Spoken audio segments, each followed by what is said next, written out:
Hello, everybody. Welcome once again to Action Theater Presents. Today's feature, of course, is The Pirates of the Caribbean, the third act of the trilogy at World's End from 2007, starring Johnny Depp, Keira Knightley, Jeffrey Rush, um, Orlando Bloom, um, and cast. We also have Tom Hollander returning as our villain, Lord Beckett. Bill Nye is back as Davy Jones. Jack Davenport is back as Norrington. Jonathan Pryce is back as Governor Swan. Lee Ehrenberg and Mackenzie Crook are back as Pintel and Ragetti. Gibbs is back. Kevin McNally, as well as David Bailey. It's Cotton.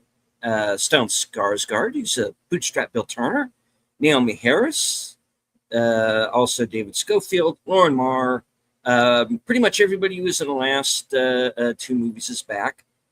Keith Richards shows up in this film. Ghassan Massoud, who played Saladin in Kingdom of Heaven, he's in this film as well. And also a name I know some of you out there are definitely looking forward to, Chow Yun-fat is in this film as well. Of course, from all those classic 80s and 90s John Woo films. So, I have not seen this film. No. I have not seen the Pirates films past part 2.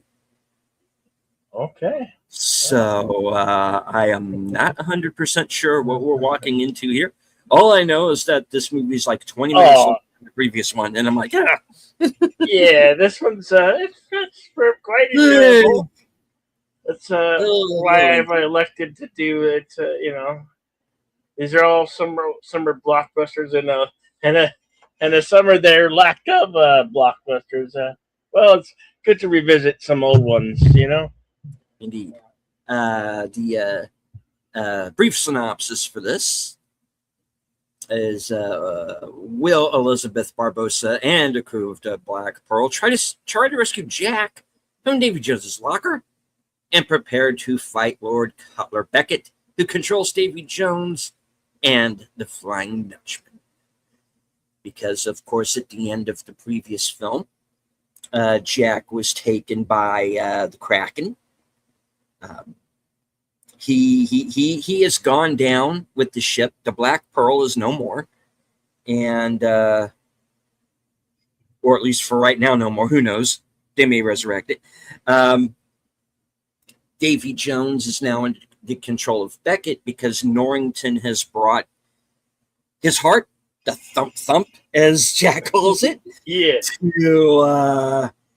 to Beckett, and so we're the last film was basically The Empire Strikes Back, almost literally, really, of this particular trilogy. And so, will our group of Jedi, our pirates, come back and save the day? Yep. And take down the evil Lord Beckett, who's kind of the kind of wants to be the emperor.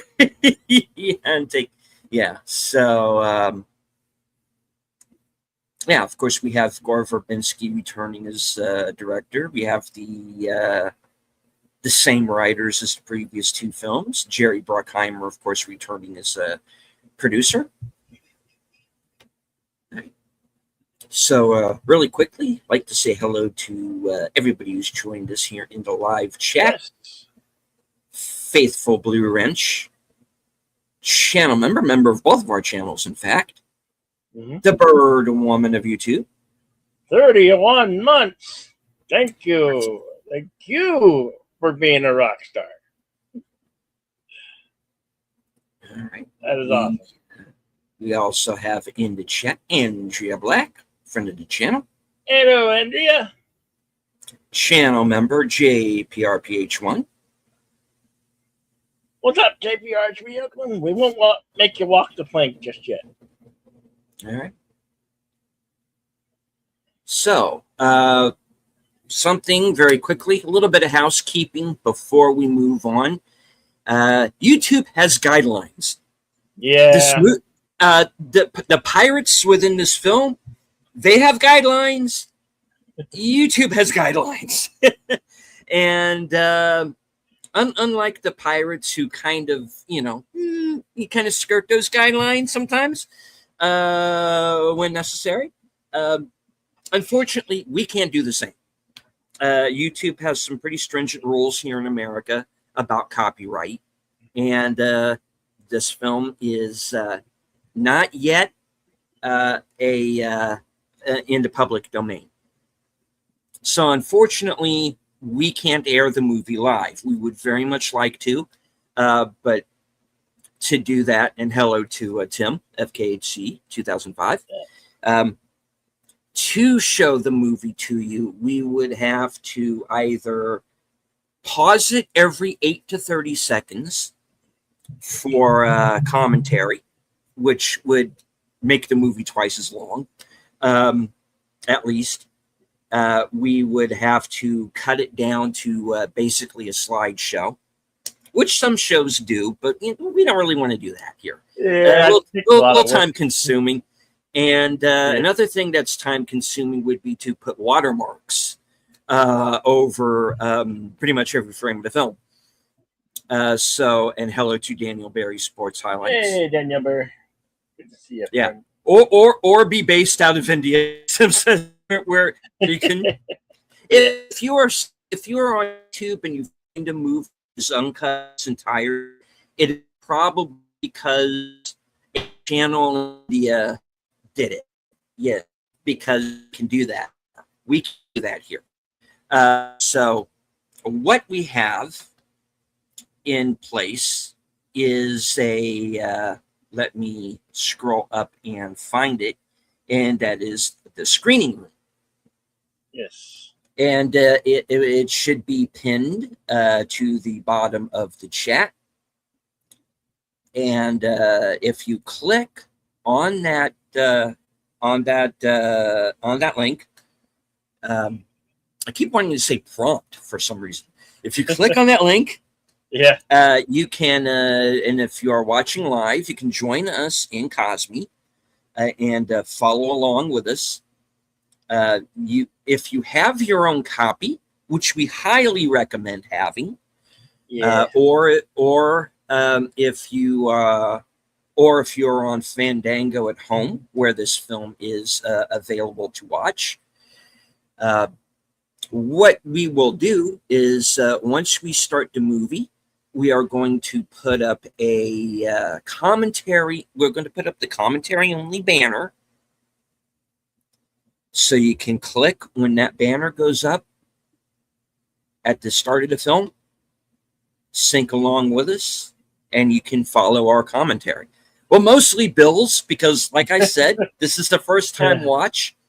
So I can't throw in any story points because I don't really know them. But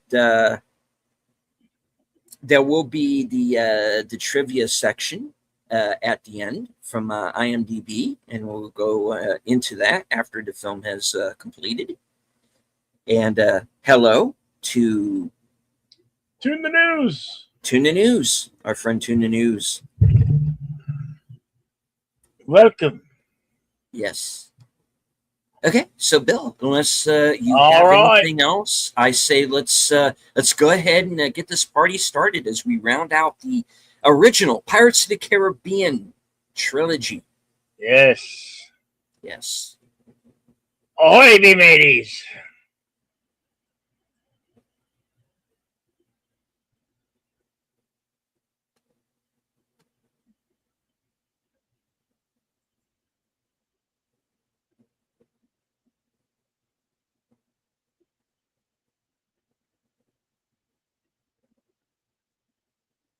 Film is PG-13 at a runtime of 2 hours, 48 minutes, 44 seconds.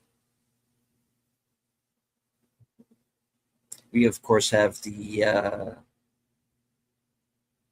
what was at the time the new Disney logo. I believe the first movie was the first one that had that logo to it. Yeah. Hello to Santiago Chavez joining us in the Cosmo chat. And hello to the emoji queen, Lady Mist. Hello, Lady Mist. Behold, we see a hangman's noose, the gallows.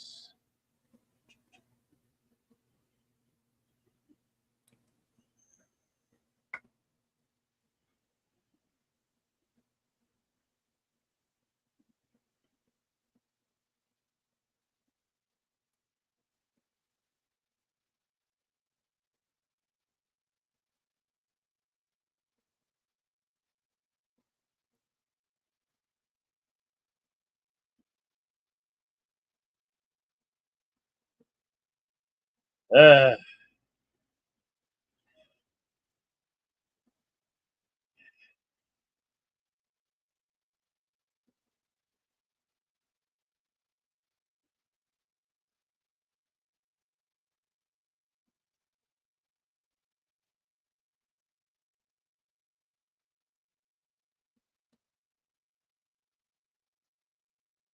Basically, anything we do like we're gonna hang you. Is that kind of like in the UK right now? I don't know.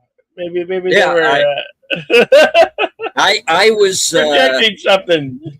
I was about to make a French Revolution joke, but this is actually not too far off in the UK right now. I know.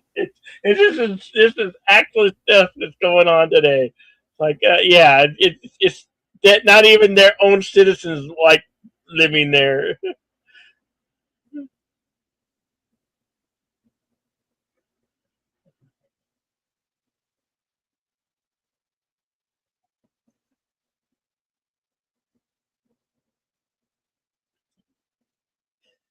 As the young boy holds the doubloon and he starts singing the pirate song.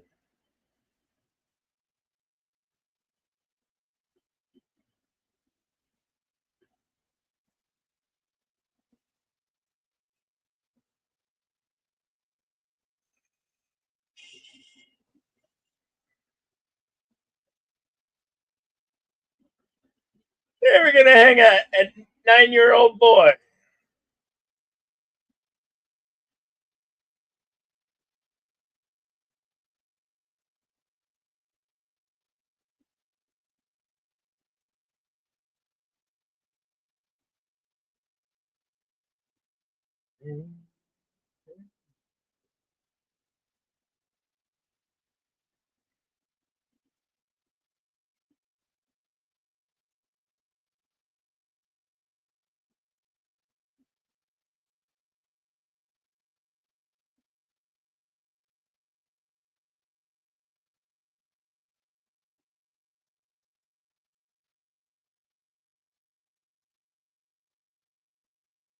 And here we find out that was his whole point. He was hanging everybody to get them to sing this song. That might be a little bit telegraphing, but spoiler alerts. This was 2007, so little bit of spoiler.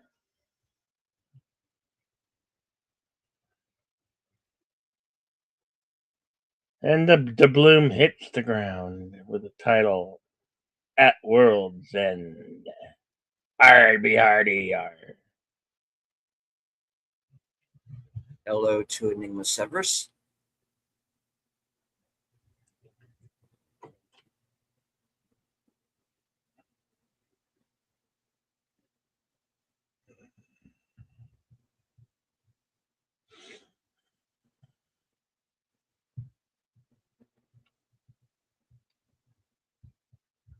No. You don't want to go to Fiddler's Green. There are too many zombies.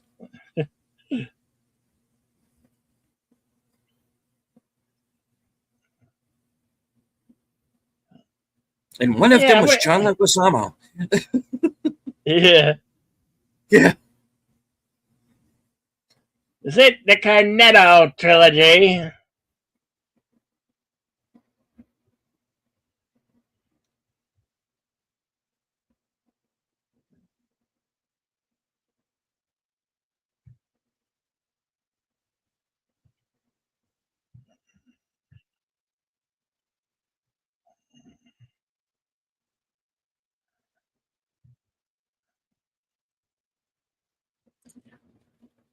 Looks like you're in need of some major oral hygiene, sir. Yeah, this guy was in Tropic Thunder.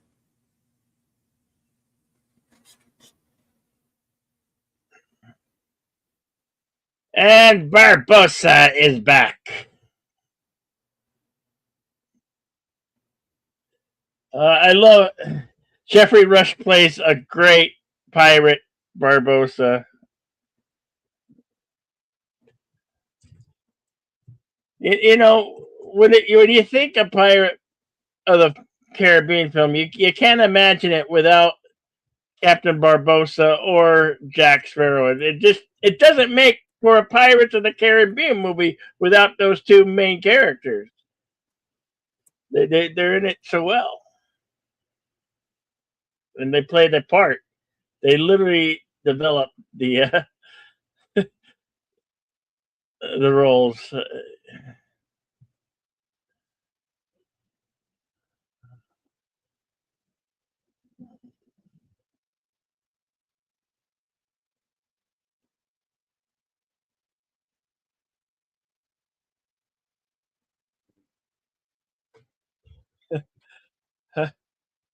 Okay, JP, approach one. I'm missing your what you're trying to say there with the WNBA star Caitlin Clark. No, that's the other one.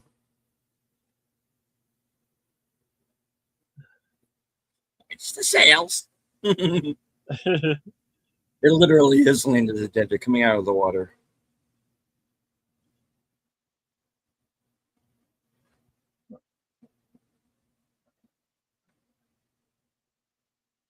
Yes, and yes.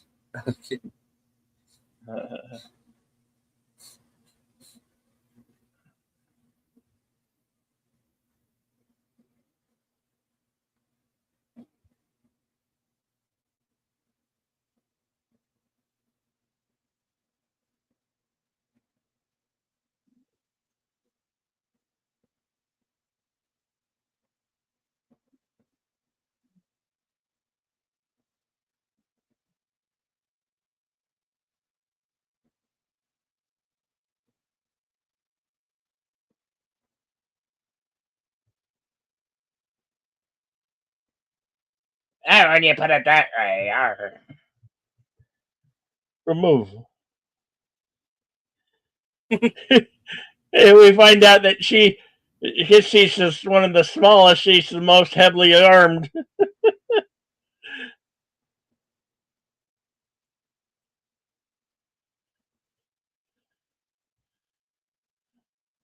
Banana. No, this is not a commercial for the NRA, although it's been considered in many spectrums. Damn, girl.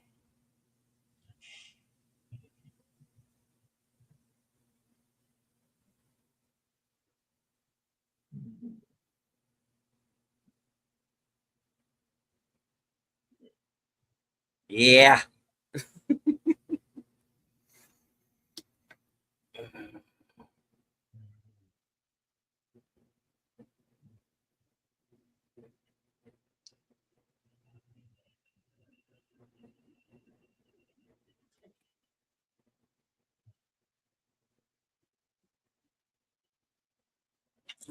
Definitely got some of Davies guys here.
More steam! No!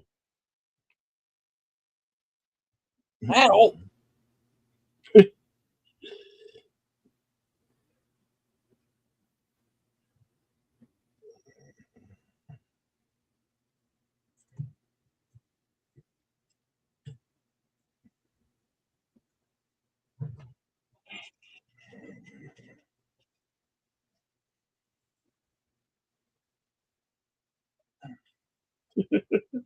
Oh, this is great.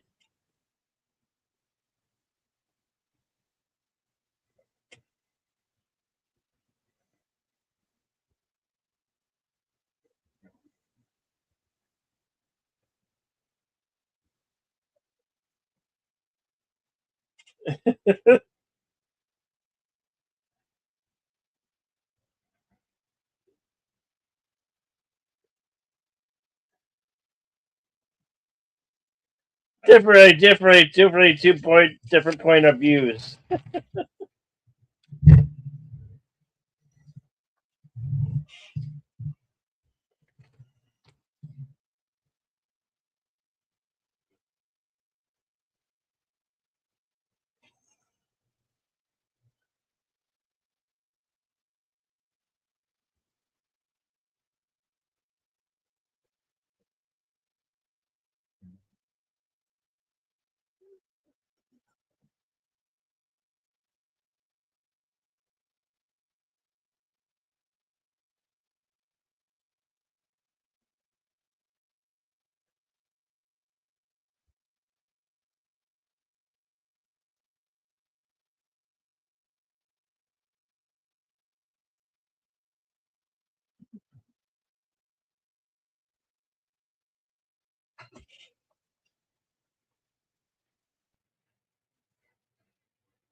Oh, imposter.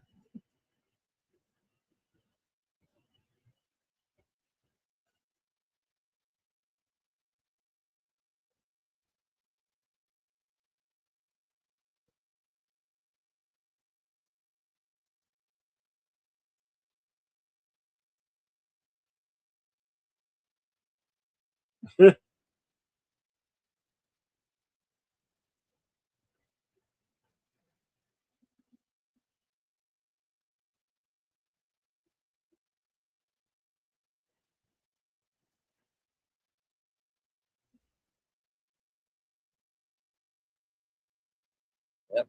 Double cross.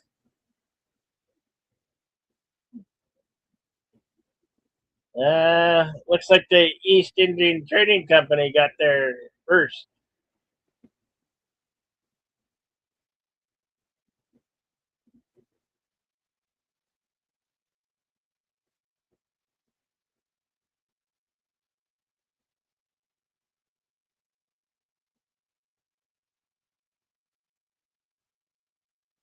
Oh, oh, that was a mistake. Yeah, she's mad.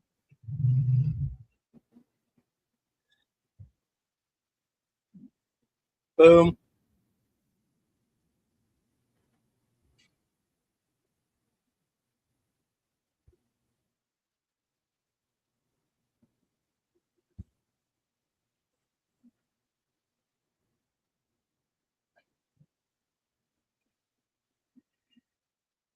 Oh no! It has a little bit of recoil there, little guy.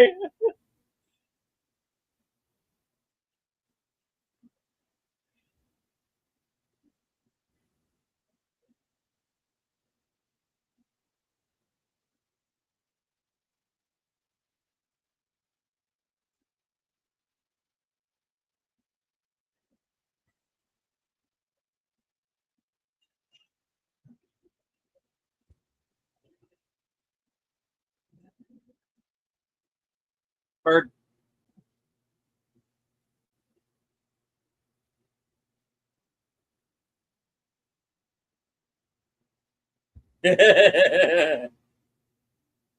Father, Padme.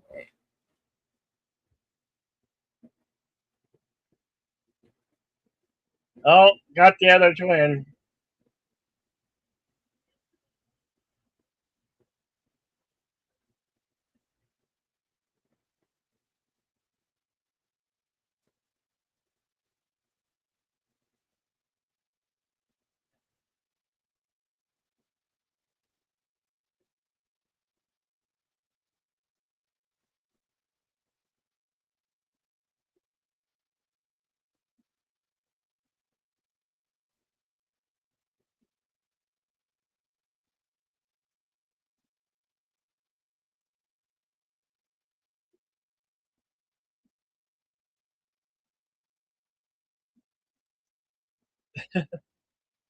Uh-oh. Clever little Jack. Fire in the hole! Fire in the hole!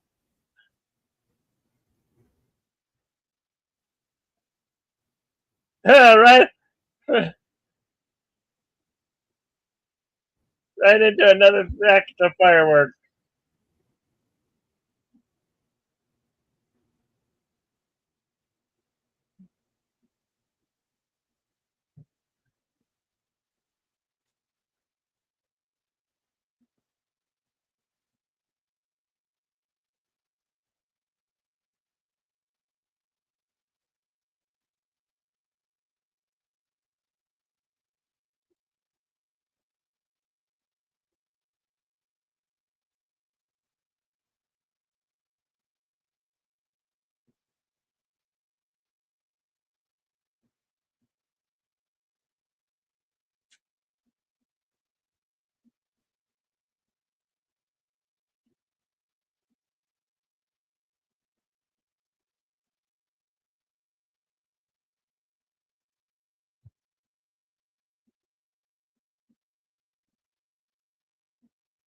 Here we have the Flying Dutchman again.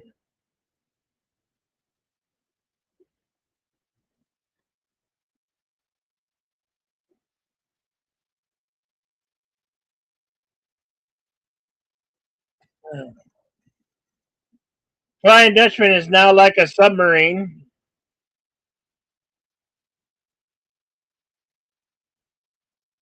and is working for the East Indian Trading Company because they hold possess Davy Jones' heart.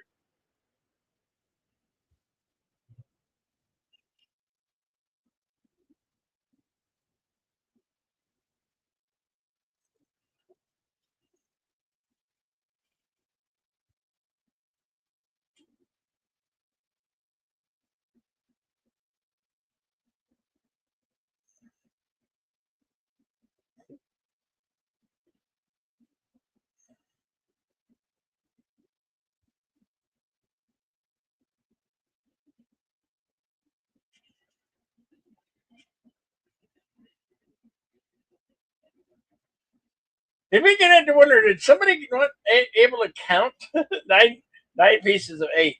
Wouldn't there be just eight?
Yes. Come sail away. Come sail away. Come sail away with me. Oh, little Jackie, are you cold?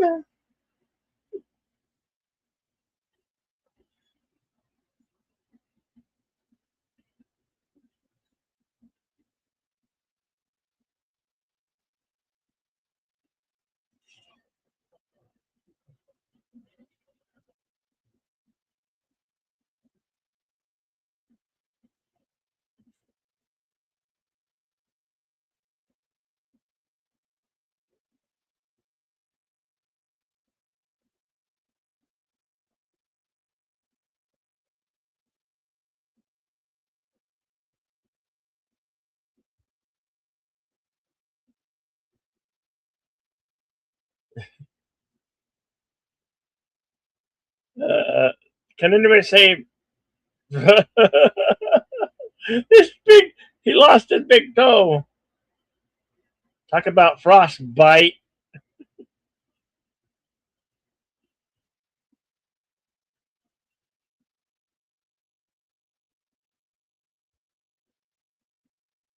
Oh, get it off. What is that thing you put on the screen?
Imagine if this little ship hit an iceberg. It would be in. Well, that would sink really fast.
We have Davy Jones under servitude of the East Indian Trade Company. He's not enjoying his life, so yeah, he's a loose cannon. He kind of likes the destroying. That could only mean one thing.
Thump thump.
This is how they get to the Davy Jones's locker.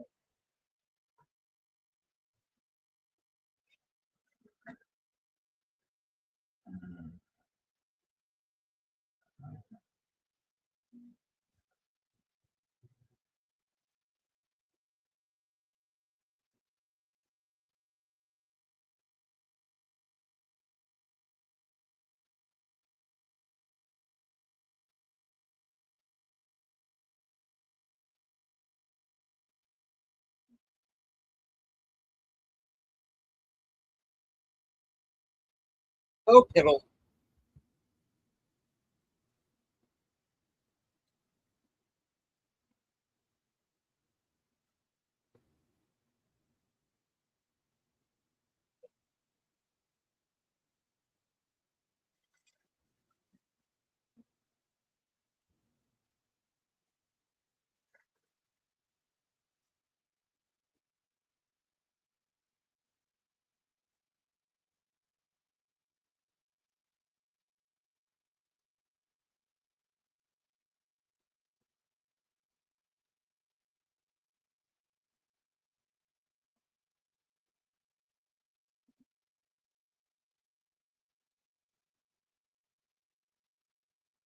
Yeah, none of them.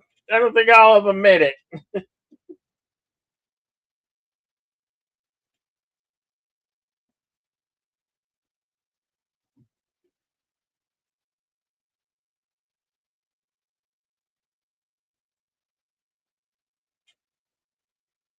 And we're in the locker now. We have Jack Sparrow looking for his peanut.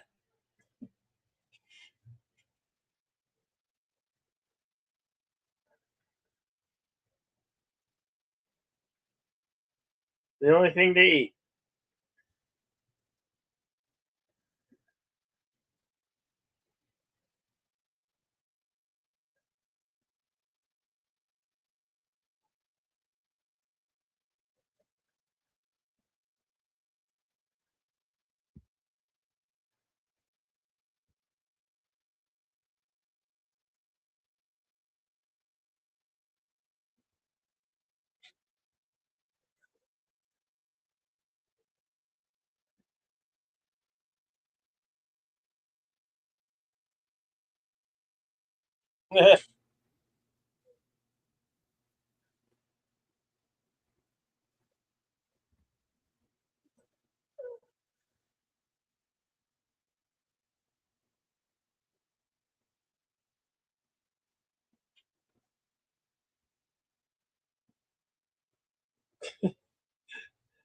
Jack, what are you gonna do with that goat? Don't do it, Jack.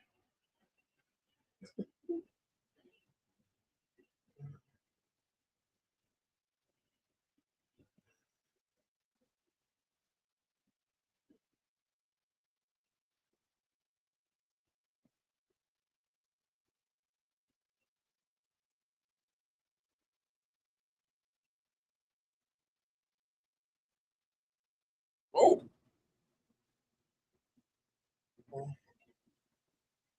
Remember, if you remember what she said, what Calypso said, the torture of one's soul, and this is he's torturing himself.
That's no ordinary rock.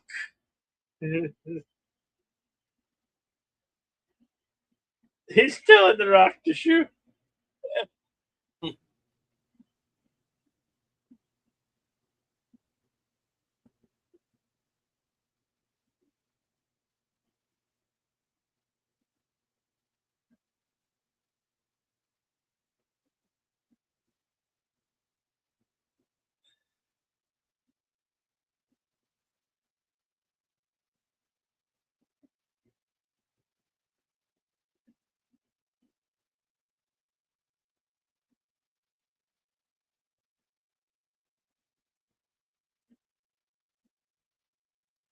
yeah, I figured.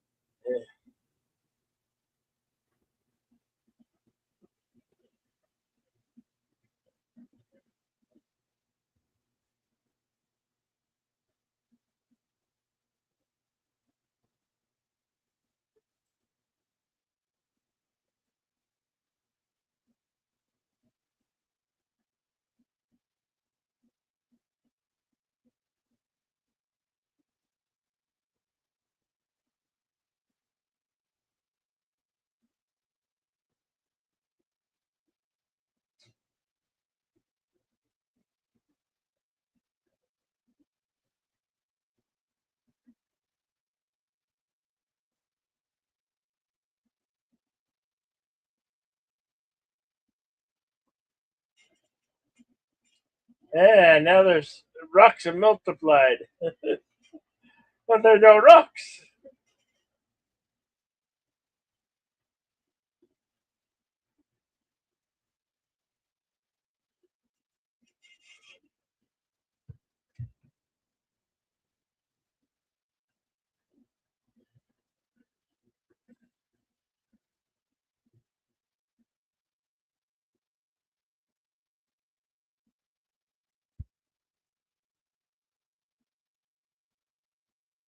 The march of the white crabs.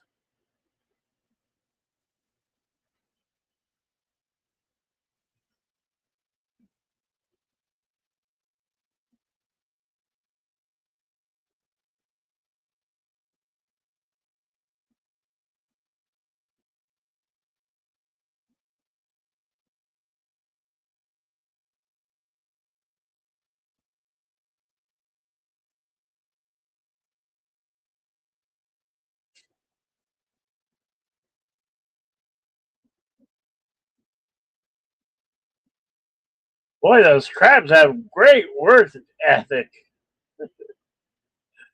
They can haul a lot. Nope. Where are you going with my bloody ship?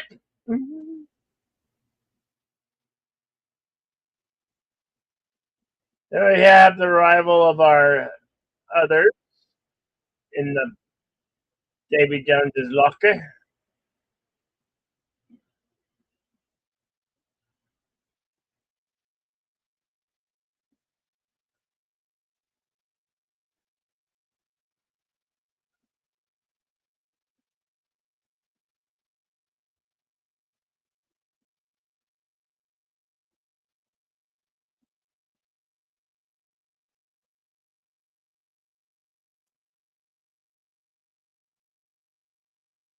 Not every day you see a ship, pirate ship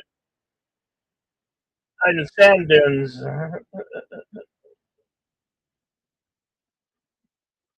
I didn't know they could do that.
How does QED mean you're not really here?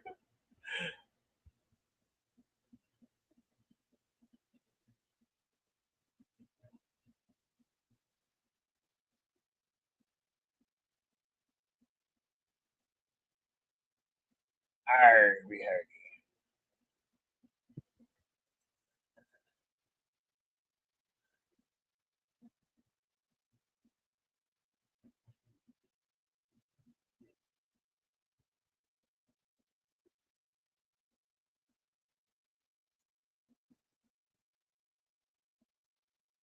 And you better get it before it sails away.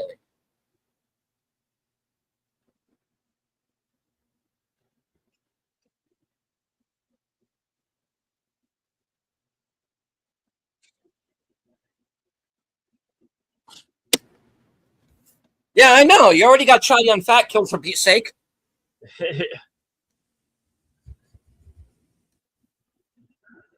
Yeah.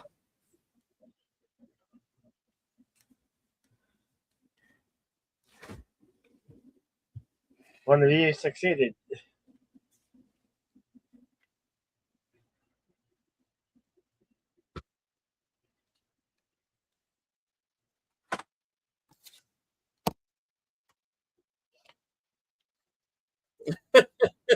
Listen to me, you cheating bitch.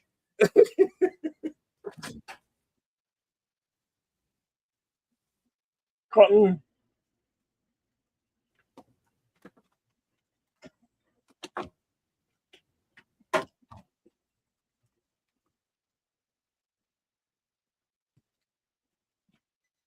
with the highest bidder.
Yes, they went there with those jokes.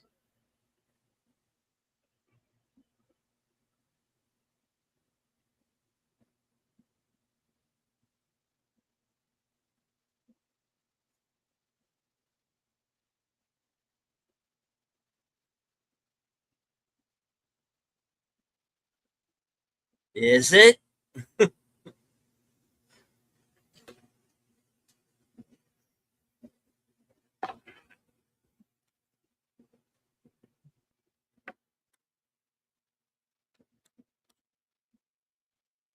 Yeah, I know, right? It has been lost. It makes you appreciate it when, and then this is the evil corporation, Disney, behind it. Yes, the evil mouse. Back when they actually cared a little less, or put a little bit more that you could get away with.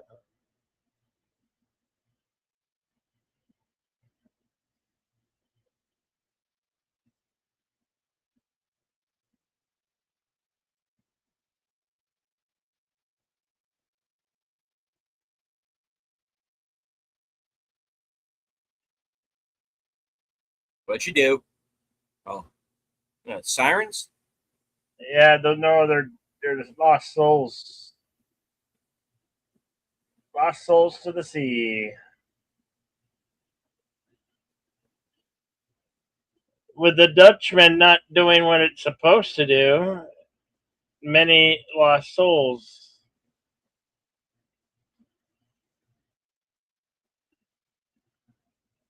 You drop your balls. Your balls just dropped.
No, your father's been murdered.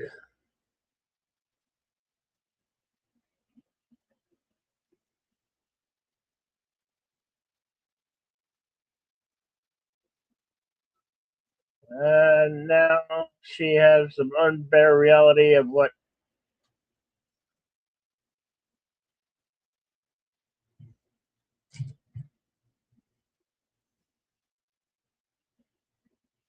Yeah,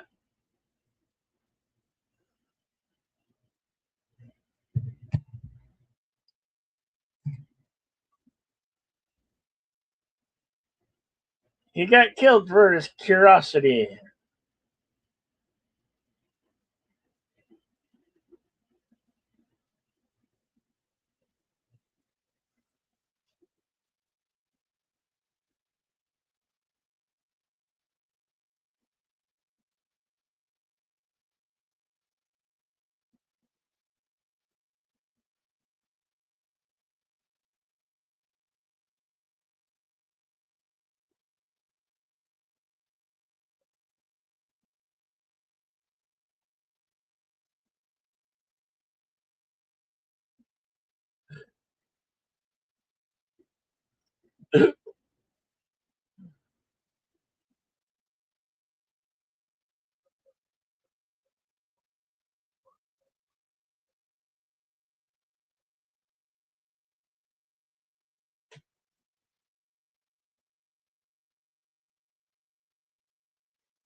I like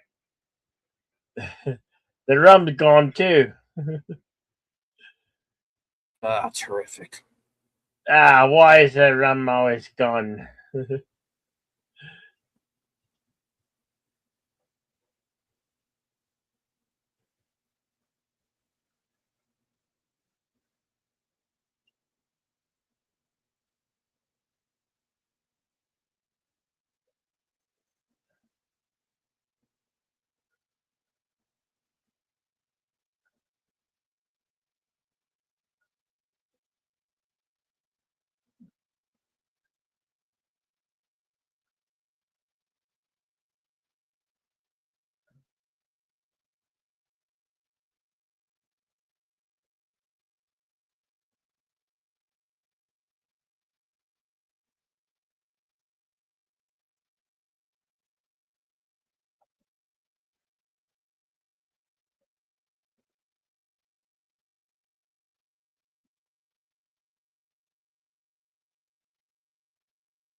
Salty wenches. We can get Roman salty wenches.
Uh,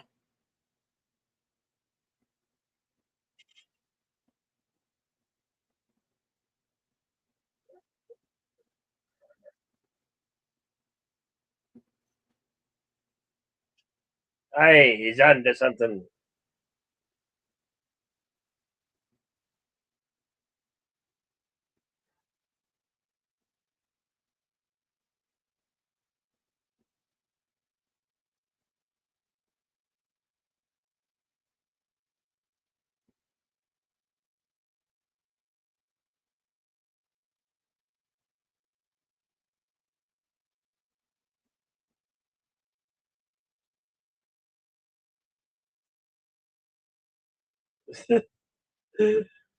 Yeah, we can see there, guys.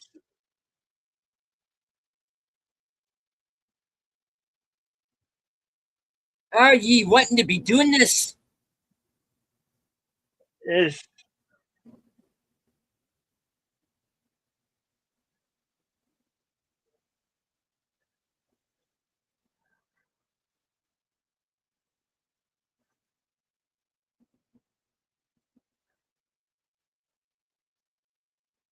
hold on. Oh, he's gonna lost to the locker.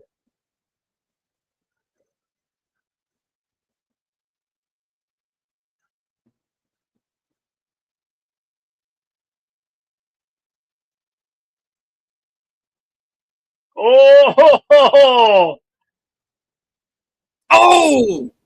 and here lies one deputy who got hit by a cannon. Literally.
Oh, you frickin' The little bird says traitor. parlay.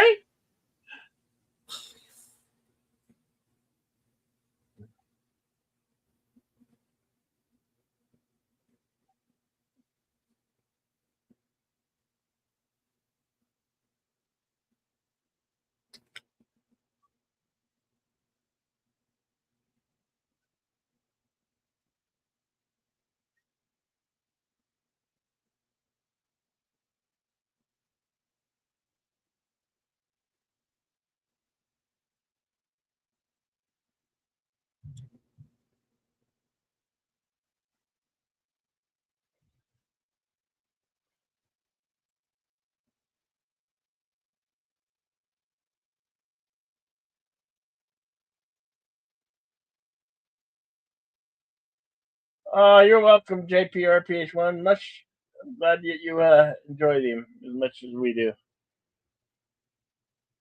Thank you for becoming a member, a Oh, sponsor whoops. for 6 months. Awesome. You have made the Oh, rock star list.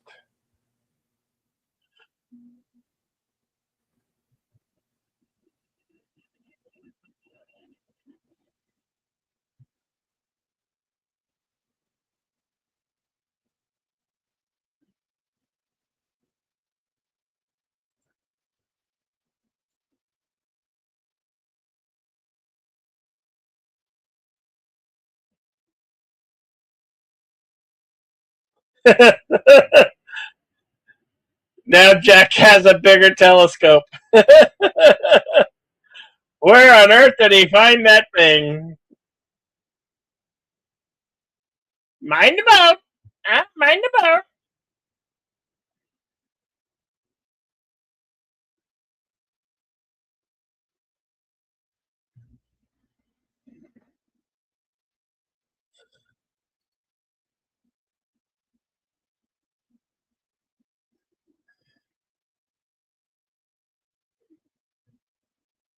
There's the Kraken, the beastie.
Oh,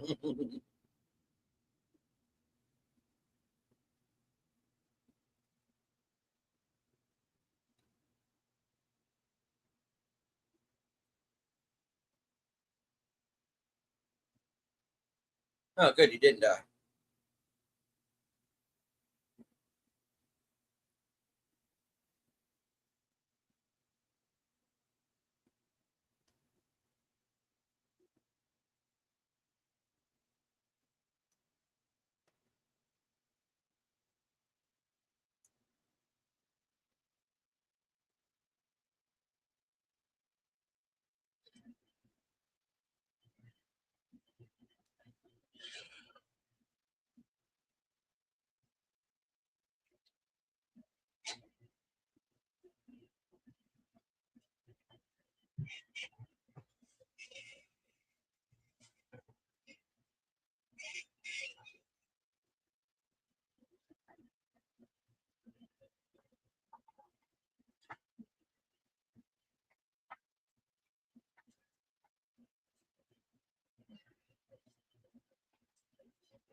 Pray I don't alter the deal any further.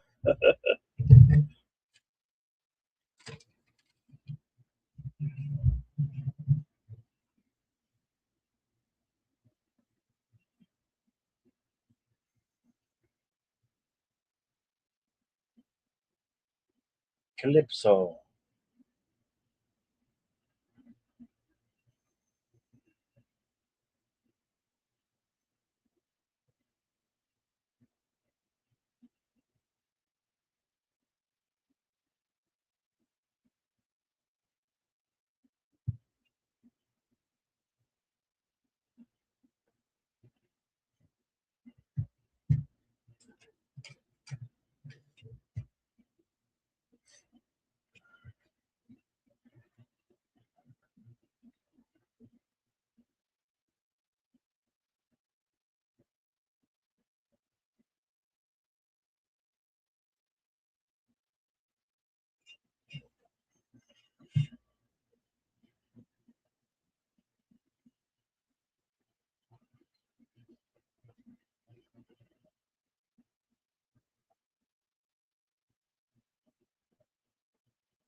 I are There's a putting ship, too many holes in the boat.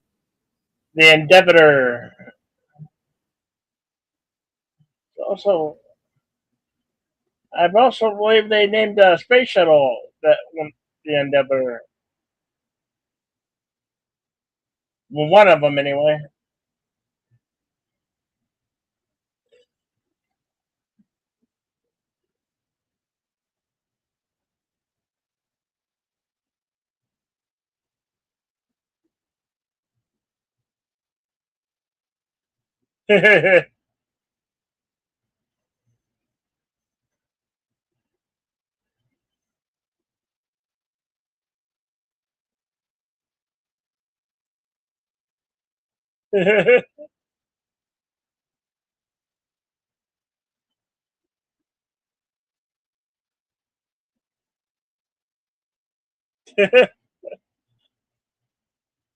That was.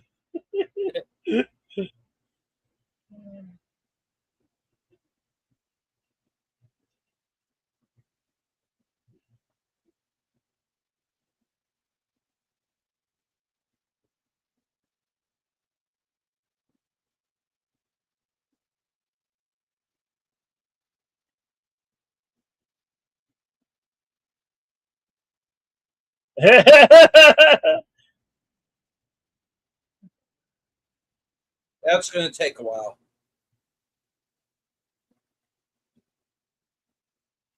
I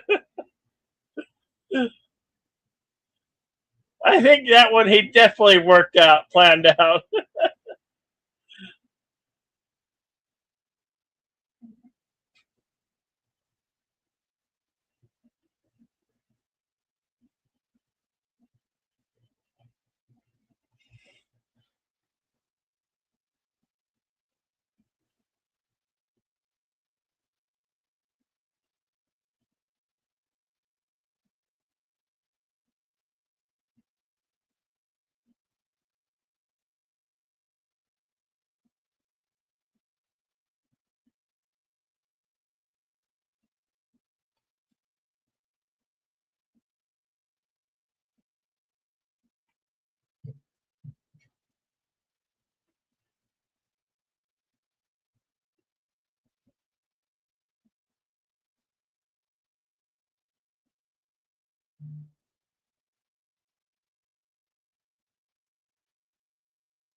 Been too good, buddy.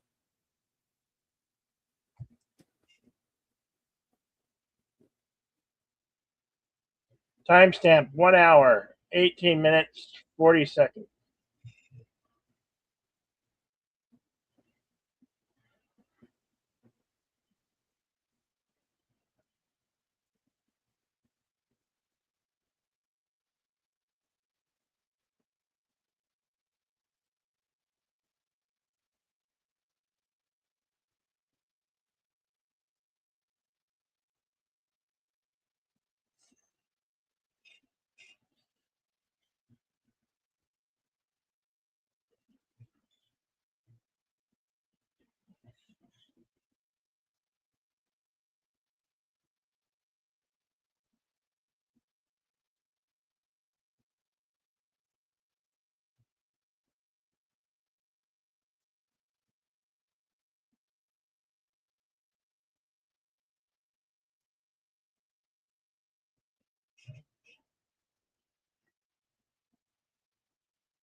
It is Xerox the last scene.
Like you don't know me at all, mate.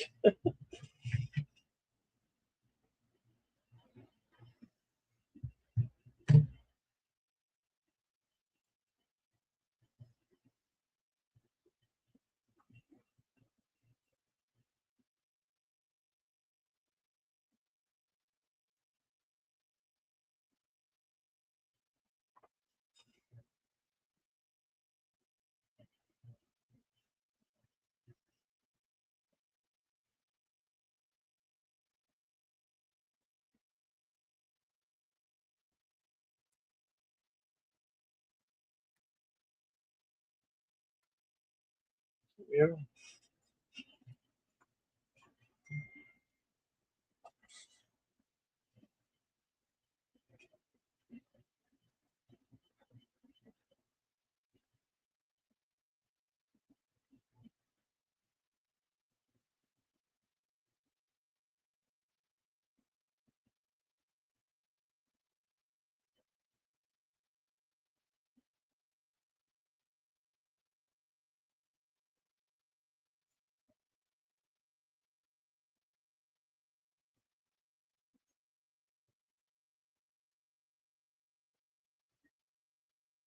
So don't have the face for tentacles.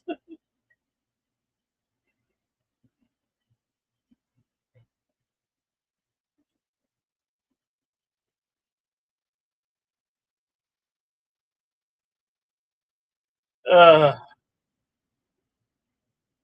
yeah, nobody wanted to smell your breath, Jack.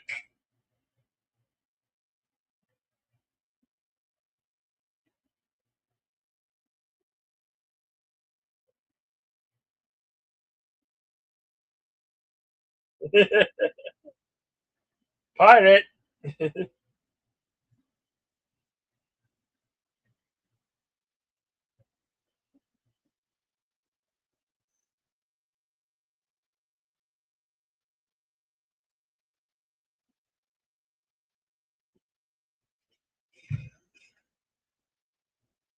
Choosing a side. He chose poorly.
I believe that's a sword that Will made.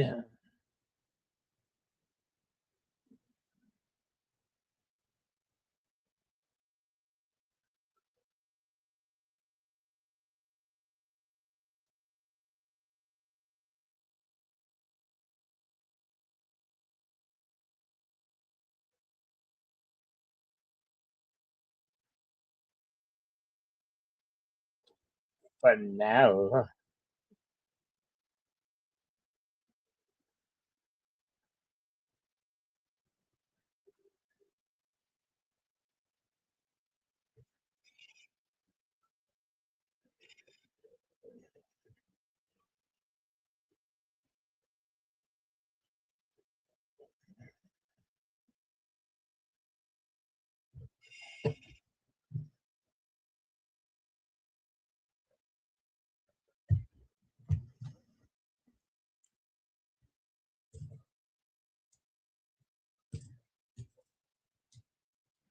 Larry.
Well,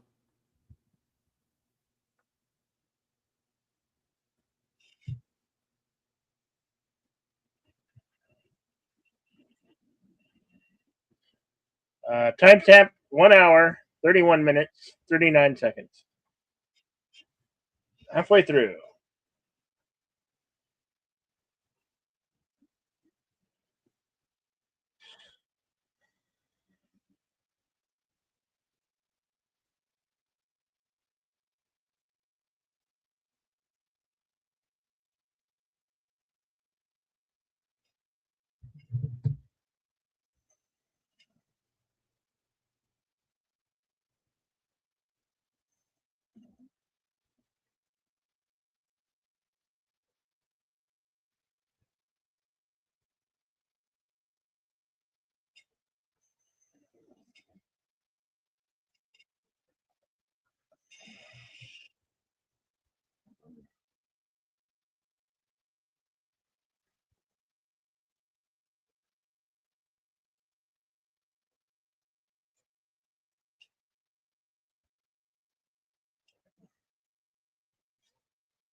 And here we get the cameo from Keith Richards coming up.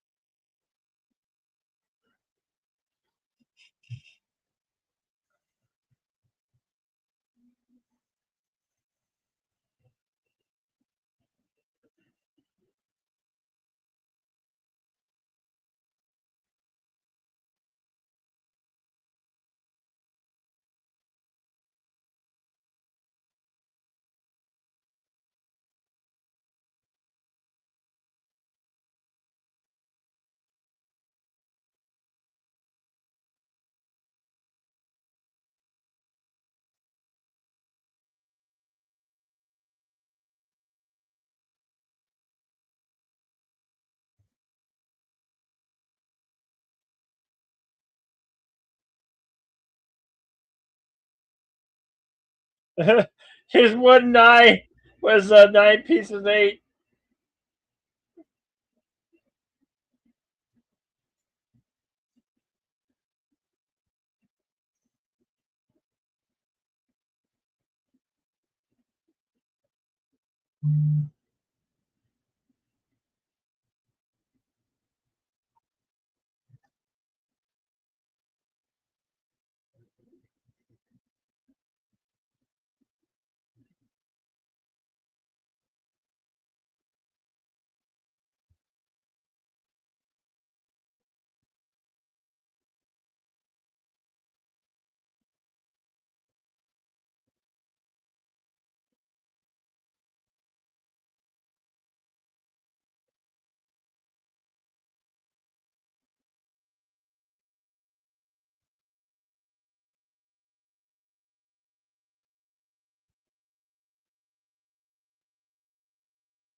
There's no honor between amongst these. A.B. Hardys are.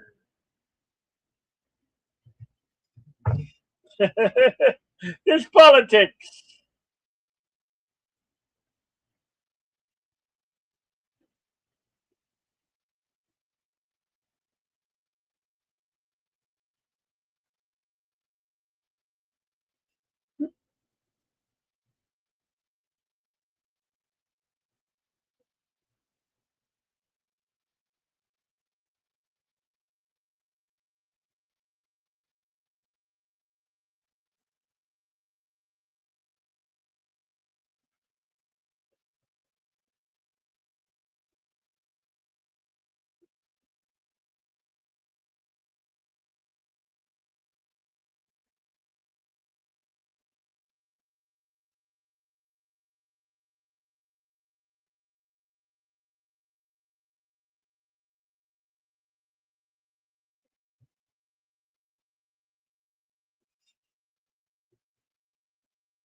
Oh, he did. And it's just Captain Jack Daddy, played by Sir Keith Richards. Look inspired Captain Jack Sparrow.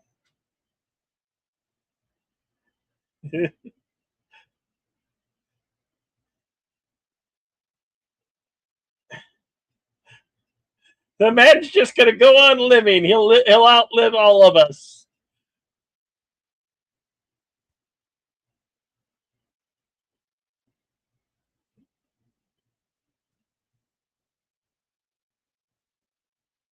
Code X.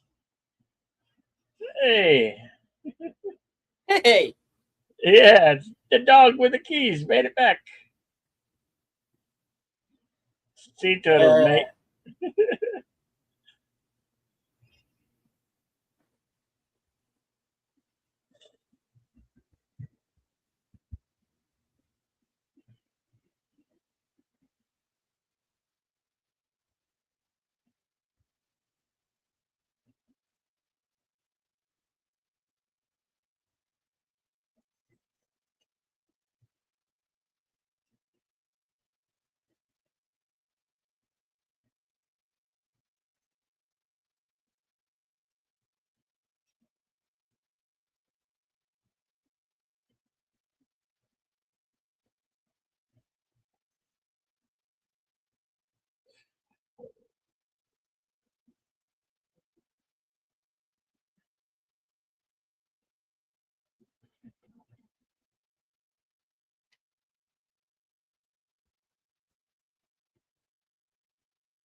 Hey, Kronos, what's up, buddy? What? I'm sure we should go to war.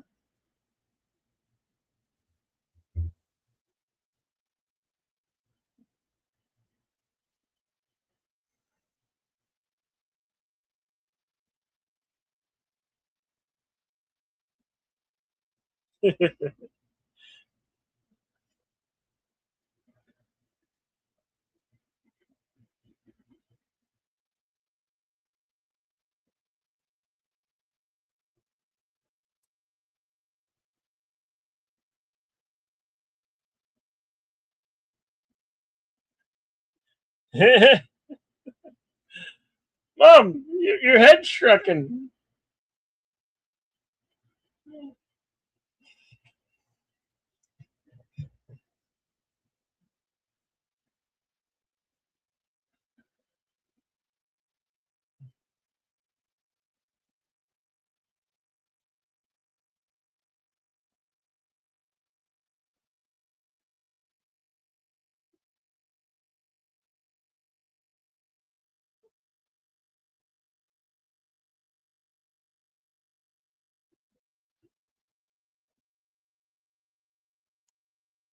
So is the whole armada of the East Indian Trading Company.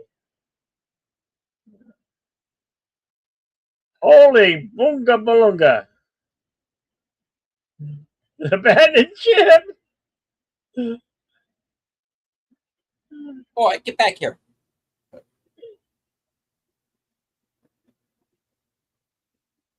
Okay. Trader Parrot. Hey.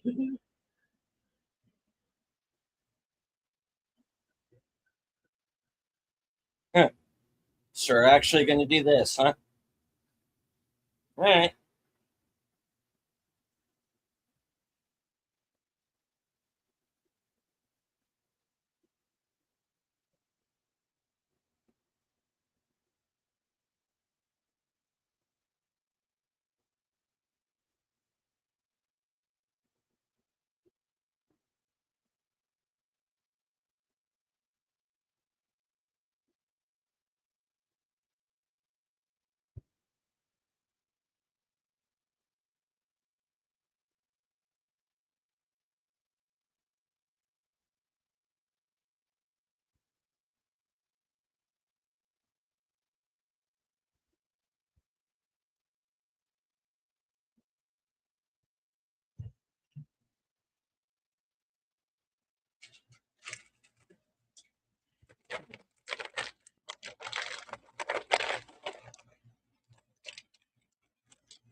To Curtis Selby.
Hey, Curtis. Good to see you, pal.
Jeez.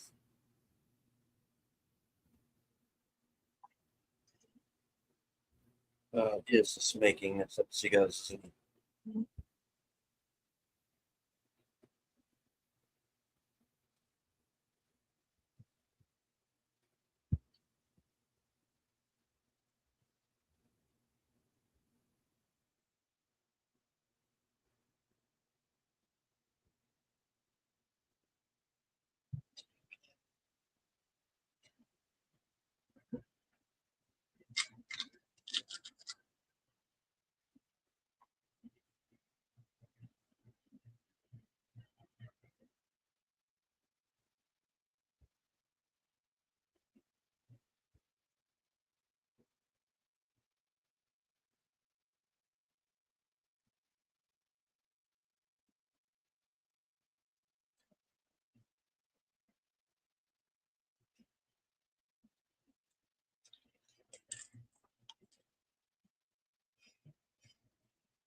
Somehow I'm going to think that didn't work.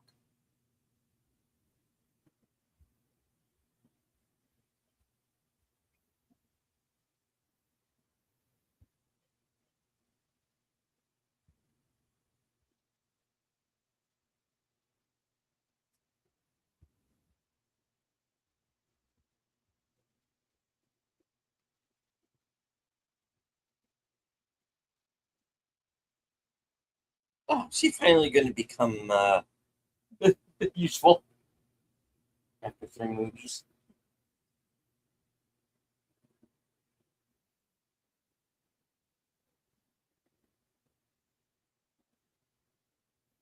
I think that might have worked.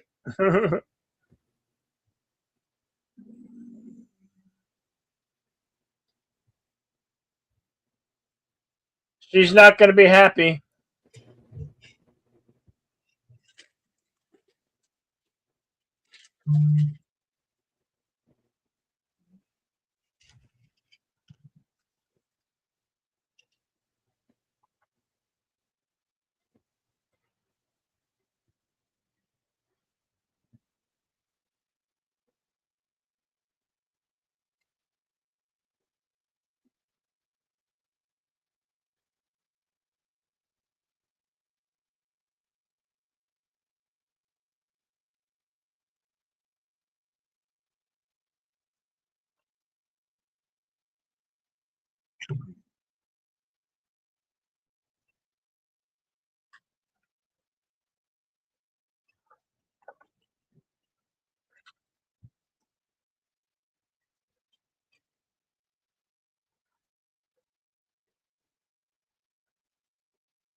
Oh yeah, she's got a lot of crabs.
Was that supposed to happen? Yeah.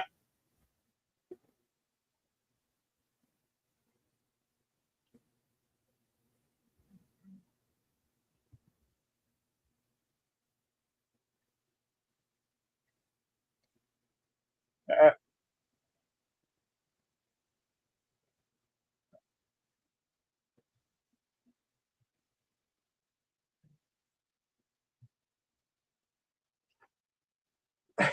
you need garlic and butter lemons, really? I,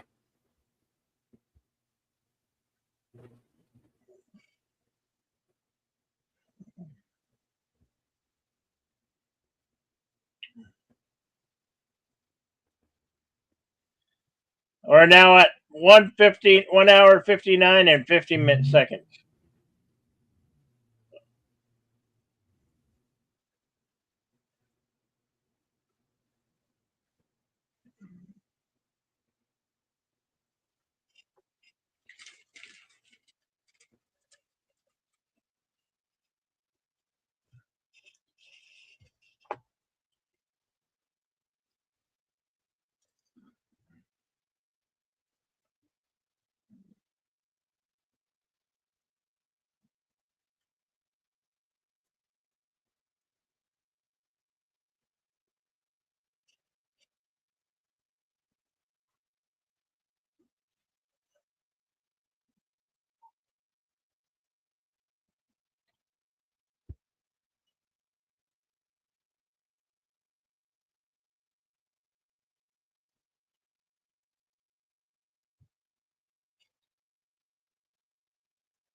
hoist the colors.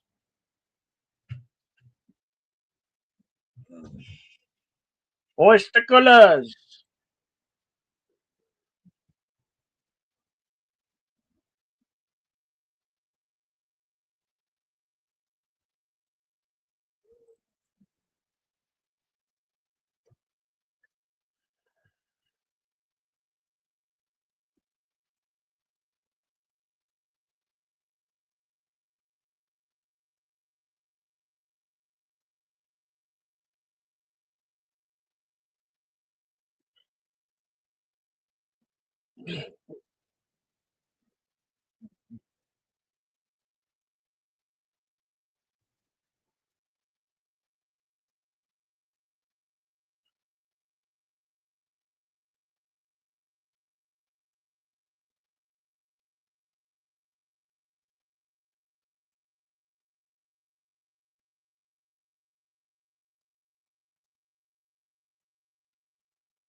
Nobody move.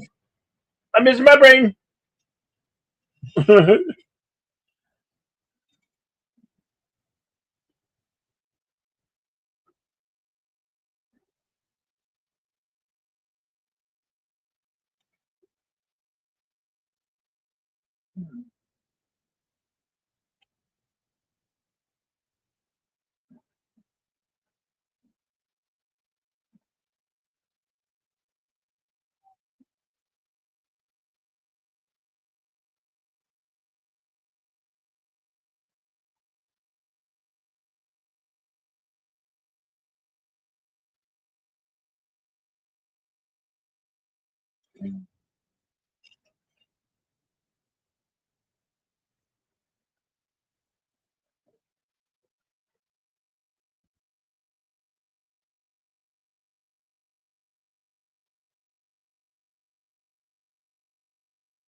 Hey, these two guys.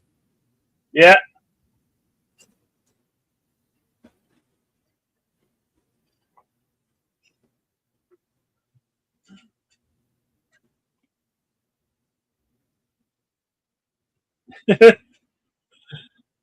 I believe the fish people.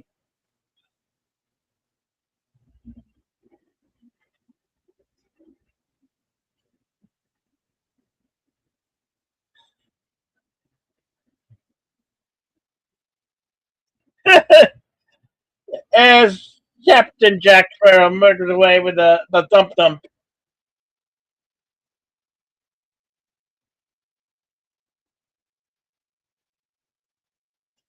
Yeah, yes, and once upon a time there was roly poly fish heads. One time took one out to see a movie. I didn't have to pay to get it in.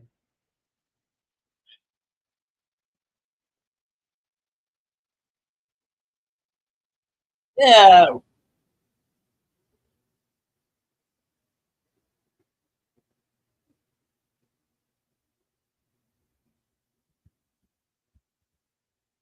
He got the key that goes to nothing.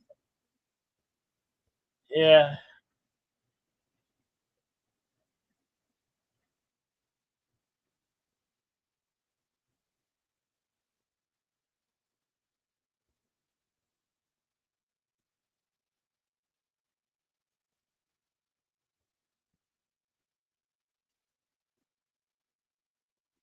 you know, fish heads are never seen with Italian women,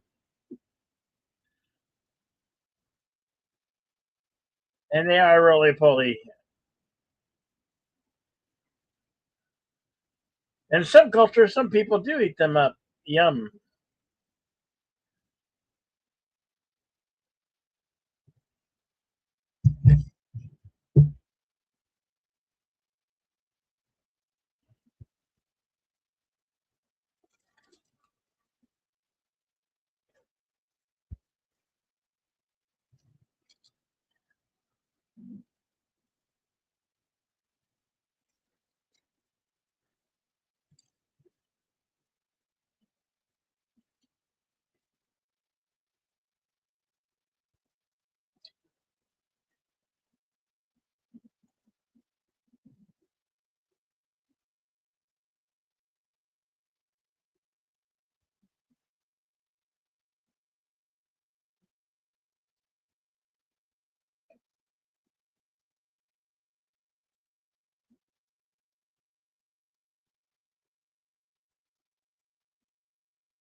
Absolutely, Igma. We will.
Oh, nice.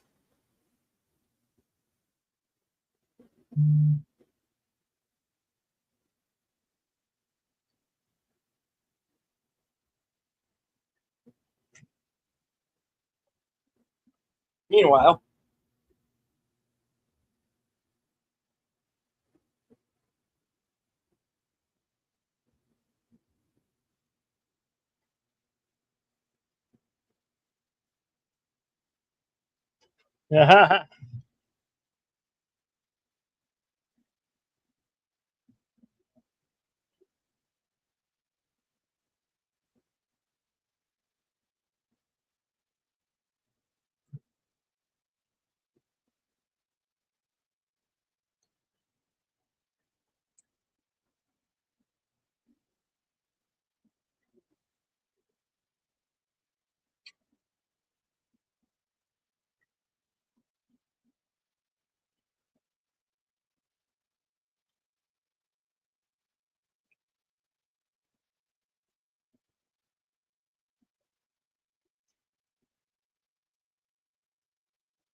hey,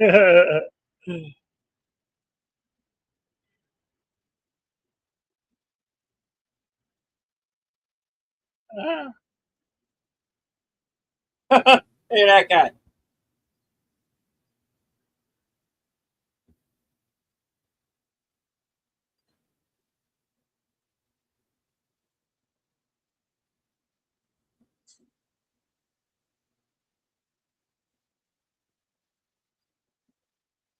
Oh no, Jackie!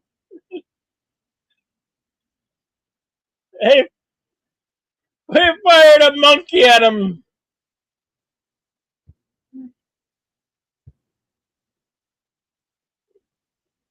Ugh.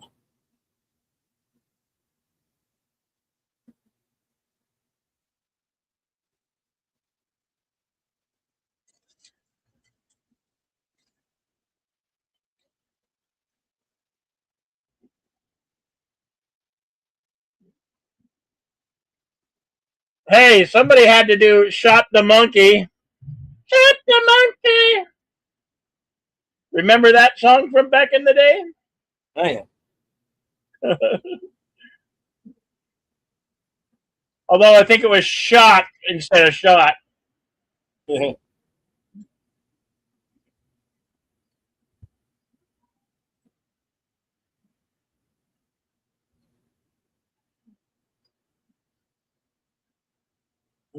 Yeah, that's the one, JPR. Everyone. Yep.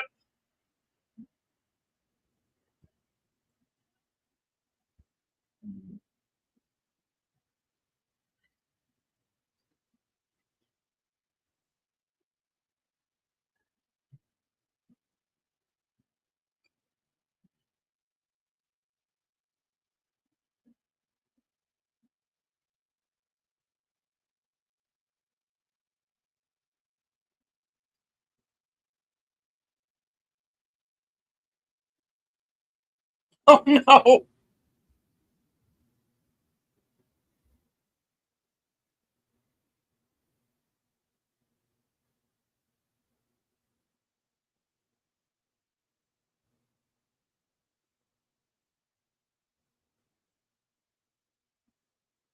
Don't distract me. I'm watching a movie. Yeah.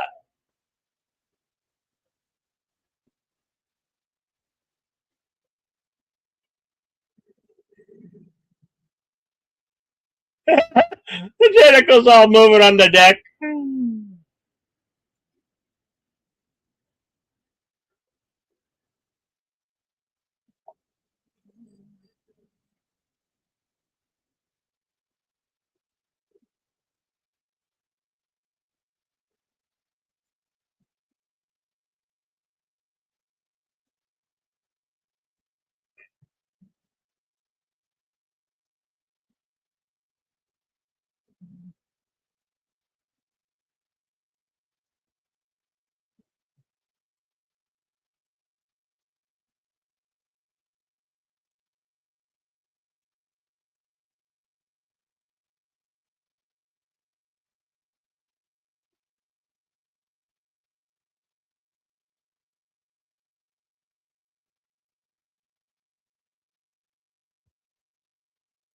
I get so lost sometimes. Days passed, wasted, and these moments keep slipping away. Sorry, Peter Gabriel again.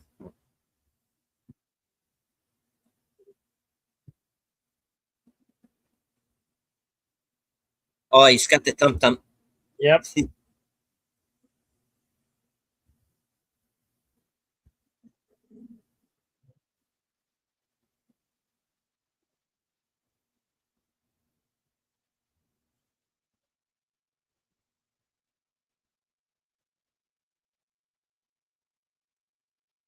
Ship must have a captain.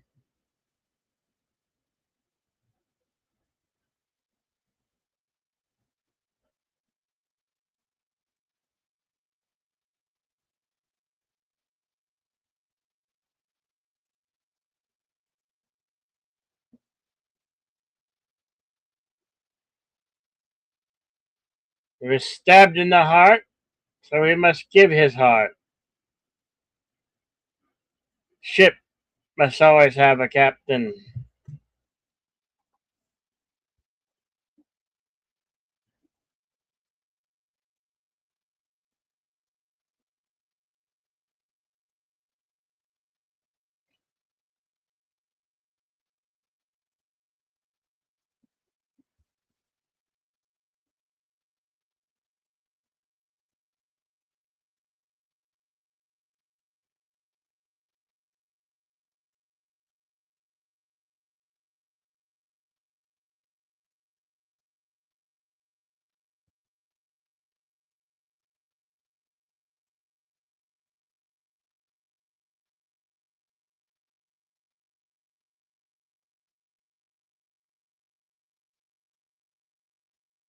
Davy Jones goes down to Davy Jones' locker.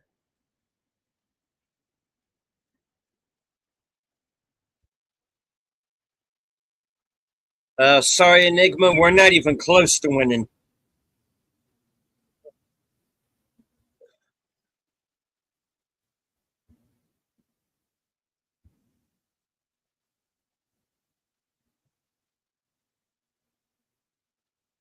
We're at 2 hours, 21 minutes, 40 seconds.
No, it was a spider monkey.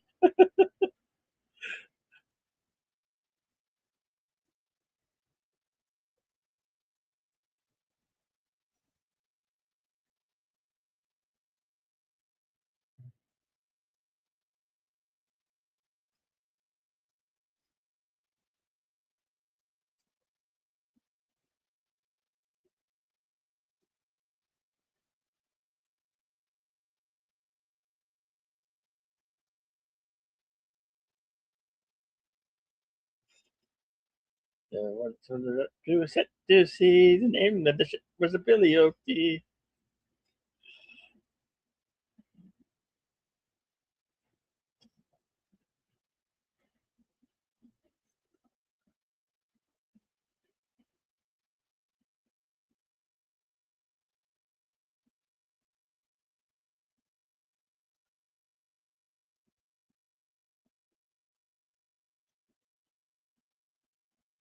I love how they do it.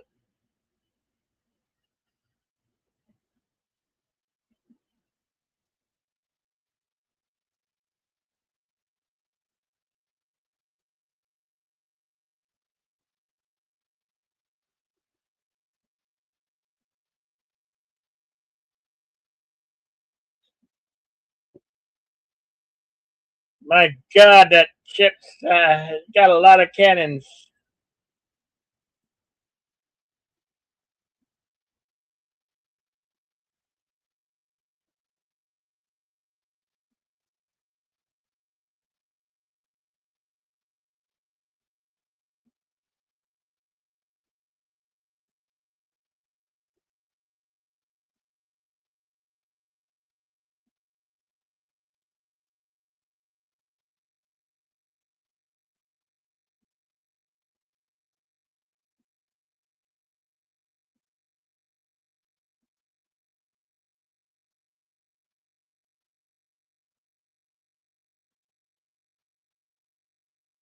Hey, LGG, free the net.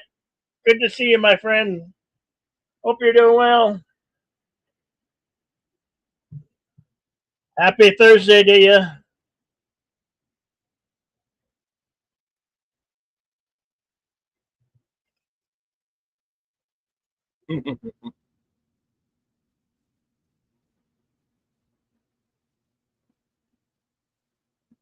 Whoops.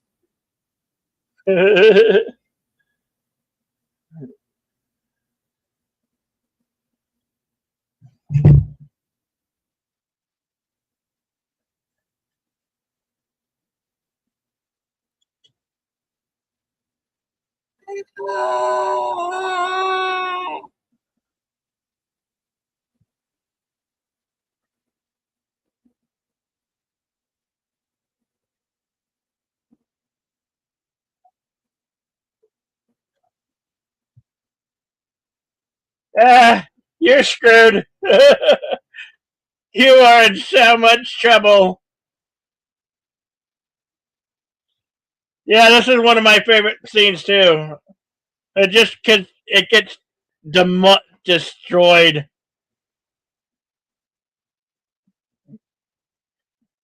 Abandoned ship.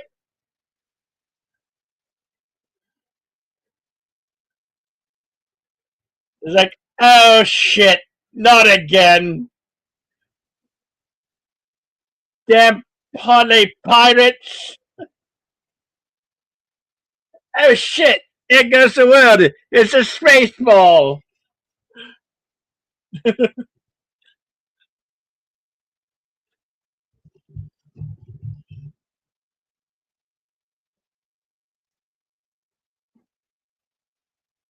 This right here, it's like all brand new, and then it's like, boom, it's gone.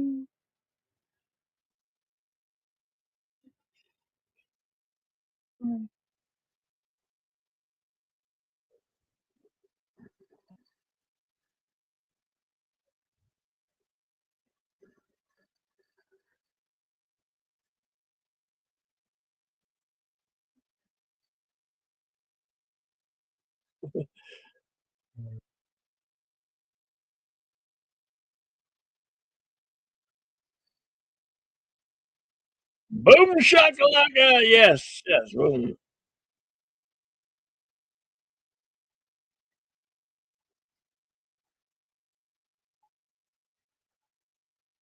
They just took out the flagship of the Armada.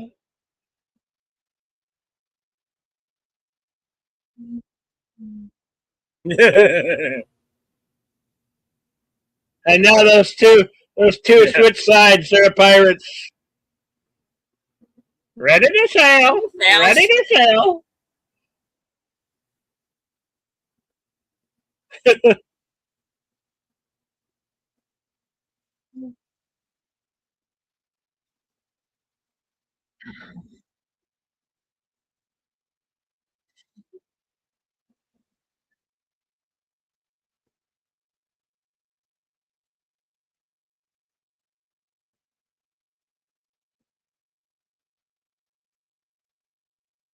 Cotton, you want to throw my hat?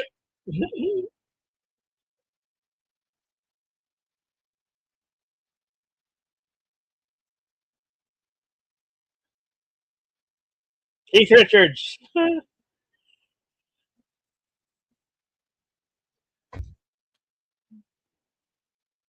Now go get it. No, right.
This was 2007 Kronos. Yeah,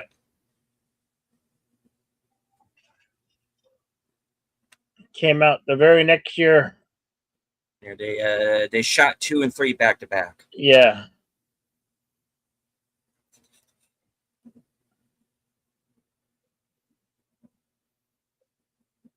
Yep.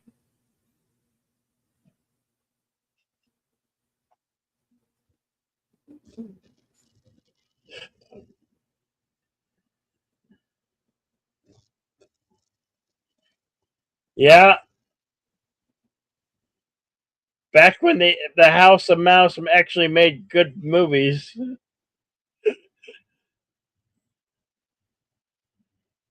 Although I do have hopes for Doomsday. It's looking pretty good. But that's a tale for another story and another stream and another broadcast.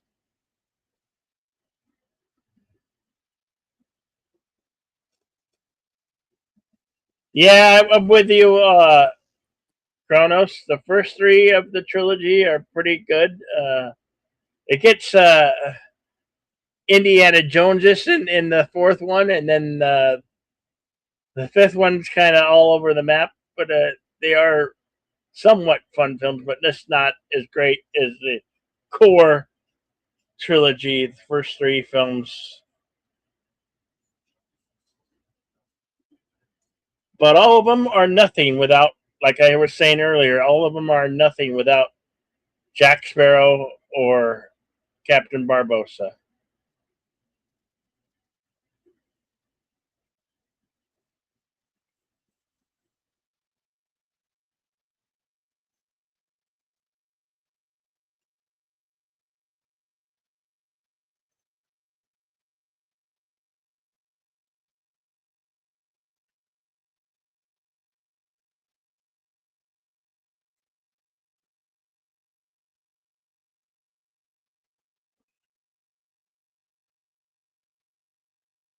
Well, it's rumored that as Johnny Depp is back on as Jack Sparrow for Pirate Six.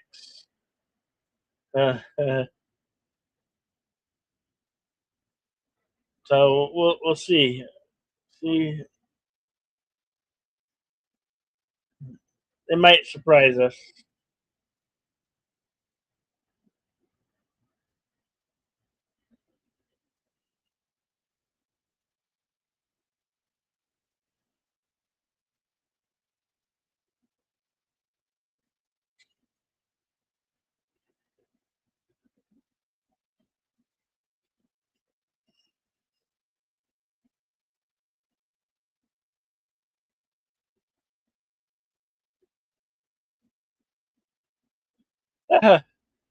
Is that it?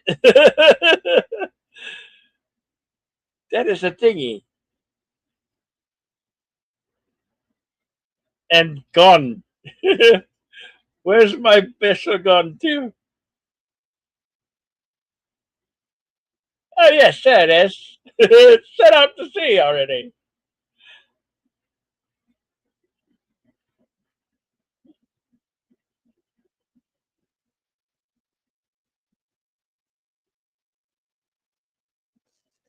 Uh, Mr. Gibbs, why is my ship gone? No, we're not.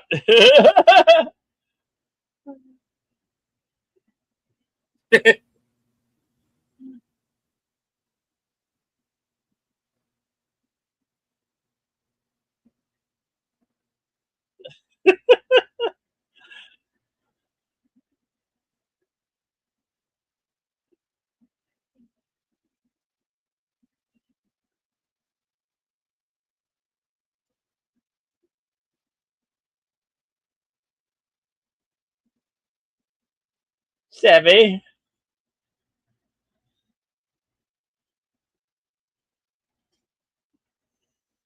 Yeah.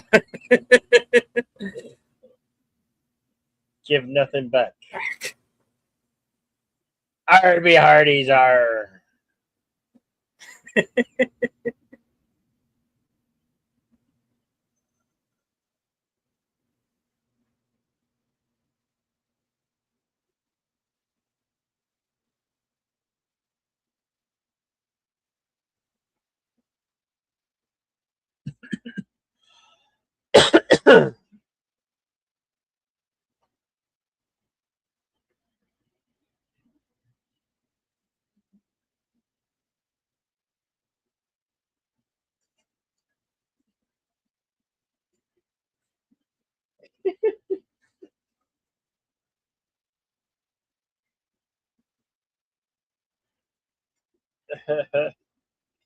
The shots.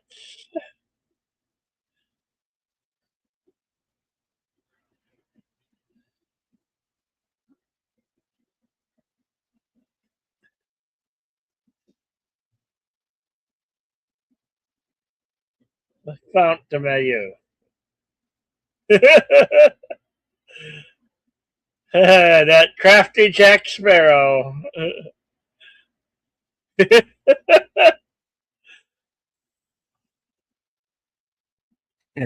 All right, go back and get him.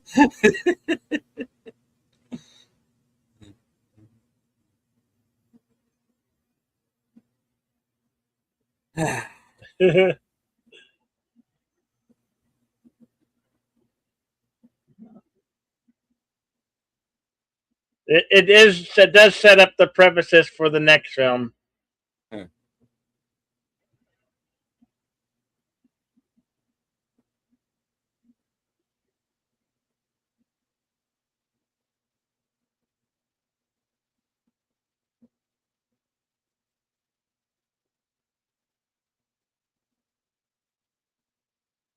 Yeah, pointed to the rum.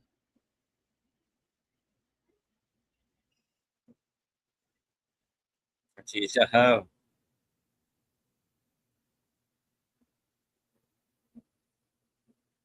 The ocean is still an upward frontier. Yeah, in a way.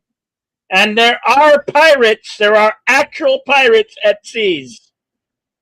They may not be these type of pirates, but there are pirates at seas. They're pretty nasty fellows. Arby Hardy, shall you consult the scrolls, sir? I will say, consult the scrolls. Indeed.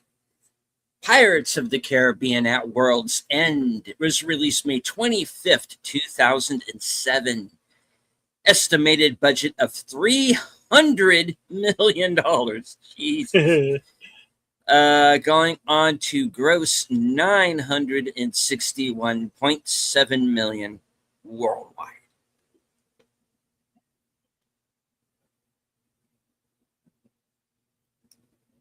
All right.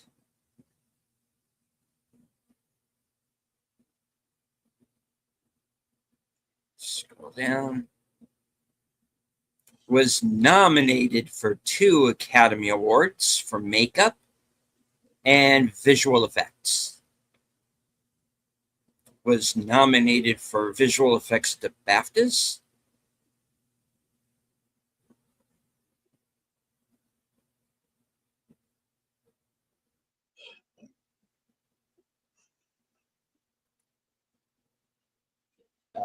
Was nominated for the Actor Awards, what used to be called the Screen Actors Guild Awards, for best ensemble, best stunt ensemble in a motion picture.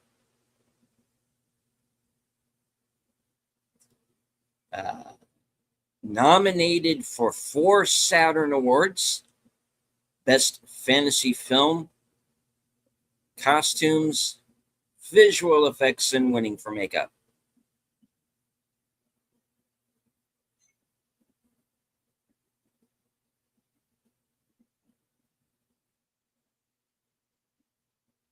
All right. Nominated for 3 MTV Movie Awards. Best Movie.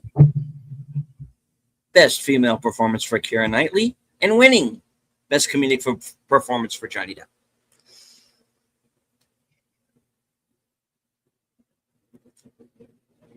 Altogether, 23 wins and 51 other nominations.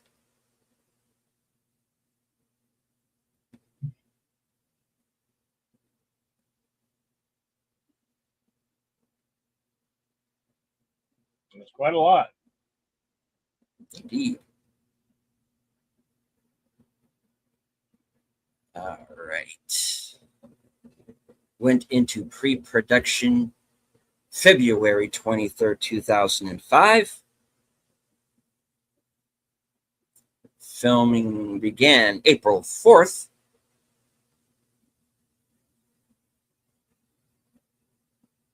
Post-production March 18th, 2006. Went back for reshoots April the same year. Post-production November 10th, 2006. Began again March 24th the next year. Completed April 7th, 2007. Released May 12th, 2007. Filming locations include Bonneville Salt Flats in Utah for Davy Jones's Locker. Niagara Falls. Slowly he turned around. Niagara Falls, New York. Palmdale Regional Airport, Palmdale, California, for the climactic ocean battle scene. Maui and Oahu, Hawaii. Apomo, California, for the dunes. Dominica, Guadalupe, California, for the dune scenes. Hanalei Plantation Resort, Kauai, Hawaii. Wendover, Utah. Falls Lake Backlot. Universal Studios, 100 Universal City Plaza, Universal City, California, for Port Royal. Little Europe Backlot, Universal Studios. Rancho Palos Verdes, California. Redondo Beach, California. Los Angeles, California. Mediterranean Square Backlot, Universal Studios. Stage 28, Universal Studios. Demolished, 2014. Santa Clarita, California. Stage 12, Universal Studios. Demolished, 2020. Stage 2 and Stage 31, Walt Disney Studios. No, I'm sorry. Stage 2, Walt Disney Studios, 500 South Buena Vista Street, Burbank, California. Stage 31, Universal Studios, 100 Universal City Plaza. Well, Walt Disney Studios and Universal Studios. We said that. Okay, moving on. Righty.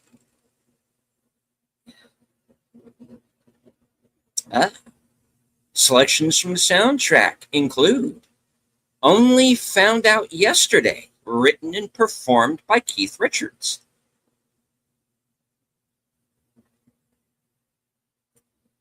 Hoist the Colors, lyrics by Ted Elliott and Terry Rossio, music by Hans Zimmer and Gore Verbinski.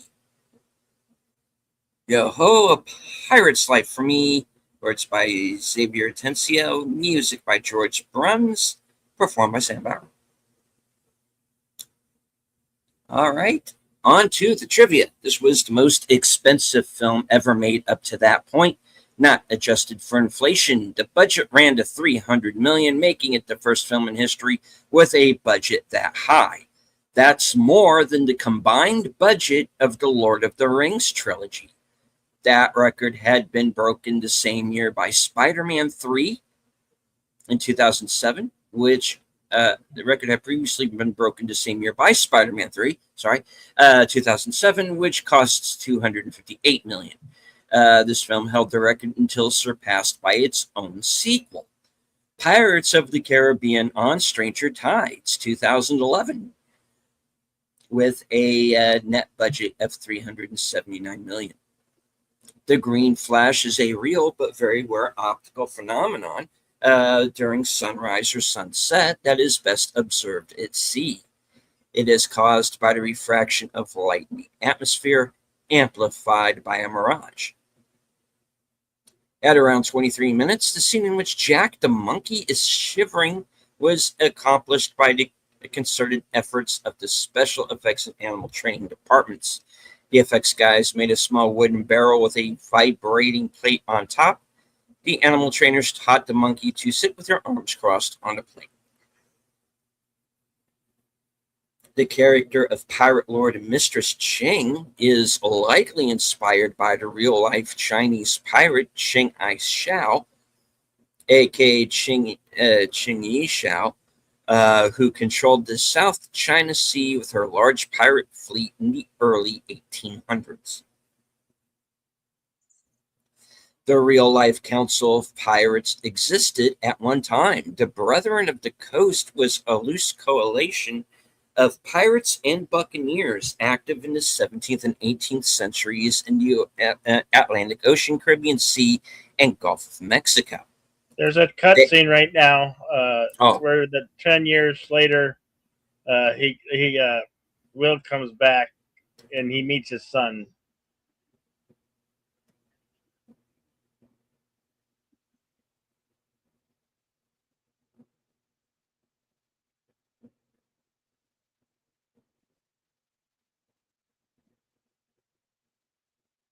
It's just the one day that he gets to come back. It's just a little cutscene.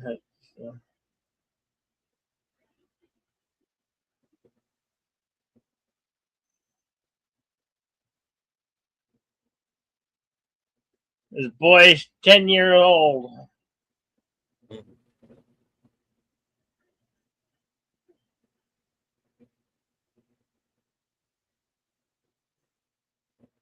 You can continue with the scrolls. All right.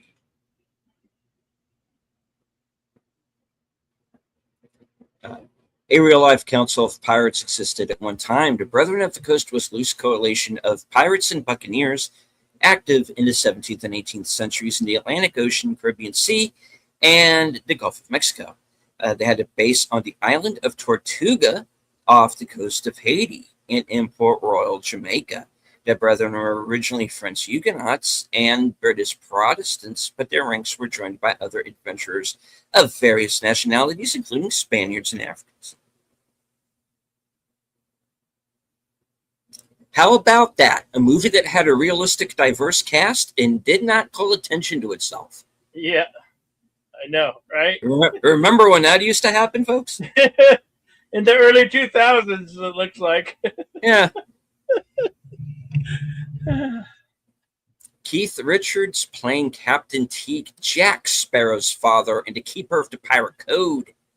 Richards is Johnny Depp's friend and main inspiration for his Jack Sparrow character, and he was slated to appear in Dead Man's Chest in 2006. But scheduling conflicts with the world tour of his band, of course, the Rolling Stones, prevented this. The day Richards came into film,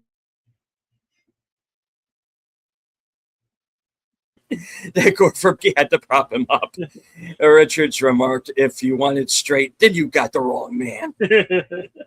Right. Miss the early 20s? Yeah. Yeah. I still miss the 80s. I hung up on the 80s. That's just me.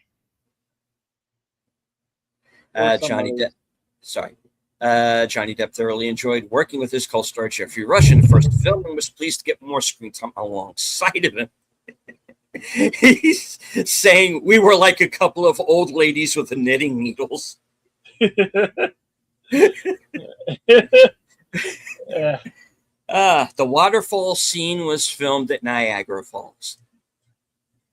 Some scenes were filmed during the production of Dead Man's Chest, so their locations would not have to be revisited by the crew. The scenes in Davy Jones's locker was shot in Utah. The monochromatic style was used to represent its antithesis from the usual colorful pirate environment. At around 41 minutes, the film is the first in the franchise in which Captain Barbossa's first name, Hector, is said. Interestingly, the writers did not initially plan on giving the character a first name. In the commentary for The Curse of the Black Pearl, Johnny Depp jokingly said that Barbossa's name was Hector. This comment was misinterpreted by fans to be the character's actual name, and thus left the writers to feel they had no choice but to include it in the franchise. Filming started without a finished script. Never a good idea, kids. Yeah.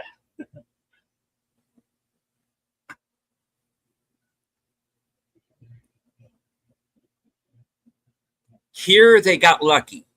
But if any of you plan to make a film, unless you think you're Jean-Luc Godard or something and can improvise with the camera, I would advise, locking down the script first. Just saying. The flags hoisted by the pirate fleet are based on flags of real-world pirates.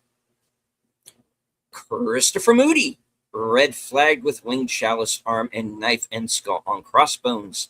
Thomas II, an arm with a cutlass. De Vranck, a man clubbing a skull and crossbones. Bartholomew Blackheart Roberts. Oh, I like that already. A man dancing with a skeleton who holds a spear.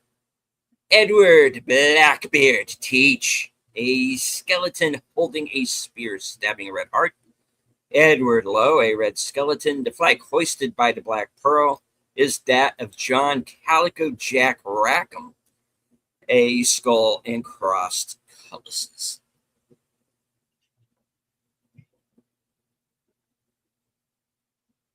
At around 32 minutes, when the screen goes black as the crew falls over the world's end, ghostly music and voices are directly from the Disneyland ride. Most notable is Paul Frees's voice of the Skull and Crossbones that infamously warns passengers, "Dead men tell no tales." The climactic sea battle was shot in an air hangar at Palmdale, California, where the cast had to wear wetsuits underneath their costumes on angle-tipped ships. The water-drenched set was kept at freezing temperatures to prevent bacterial infection.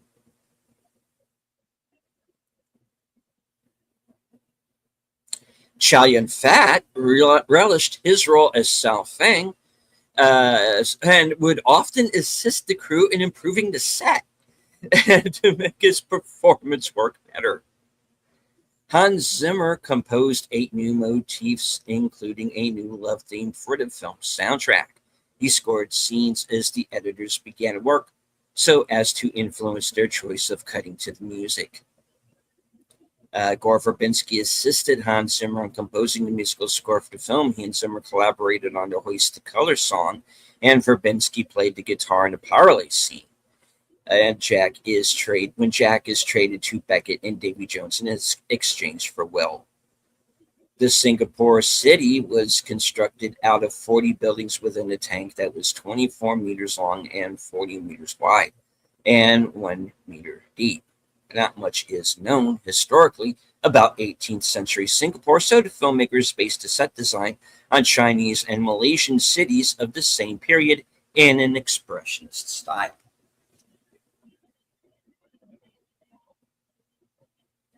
Cast and crew filmed off the coast of Southern California in the South Bay area around the last week of August 2006.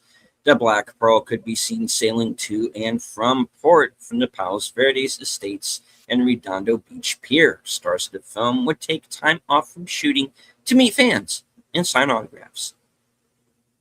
According to Gore Verbinski, Pirates of the Caribbean: Curse of the Black Pearl was a character-driven film, and Dead Man's Chest was a plot-driven film. So to make the whole cycle work, he wanted to make this third film a combination of both plot and character. At around 2 hours and 5 minutes, the line spoken by Barbossa as they enter the maelstrom is one of the lines spoken by the Skull at the Disneyland ride before going down the first drop. "It be too late to alter course now." The first film in the franchise to portray that common pirate stereotype, the eye patch. The name Barbossa might have been derived from the real Turkish pirate Barbarossa. Barbarossa, also known as Redbeard, was once a pirate of the Aegean and Mediterranean seas before he became a fleet admiral of the Ottoman Empire Navy. During filming, Johnny Depp practiced singing for his next role. Ask Sweeney Todd, the demon barber of Fleet Street, also 2007, and of course he went on to be Oscar nominated for that part as well. With the parlay score that is played during the meeting on the island scene, is very similar to the Man with the Harmonica theme composed by Ennio Morricone for the movie. Well, they say it in Italian, but it's Once Upon a Time in the West, 1968. Yep. The whole scene is an homage to that film, indicated by the back and forth cutting between faces staring at each other in extreme close-ups. While the events of the movie are obviously fictional, the real-life East India Trading Company did possess its own naval forces and did participate in anti-piracy operations with the British Royal Navy. One in particular was the attacking capture of the pirate island boat of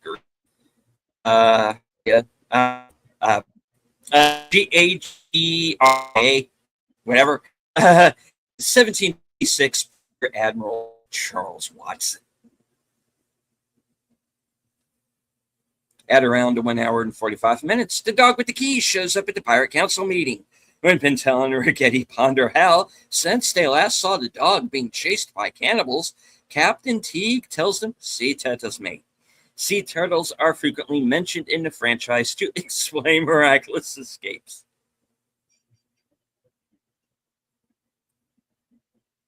The film's running time was originally 3 hours. And even though Jerry Bruckheimer claimed the long running time made the final battle work in terms of build-up, he decided to cut it down by 20 minutes. Wise move. Yeah.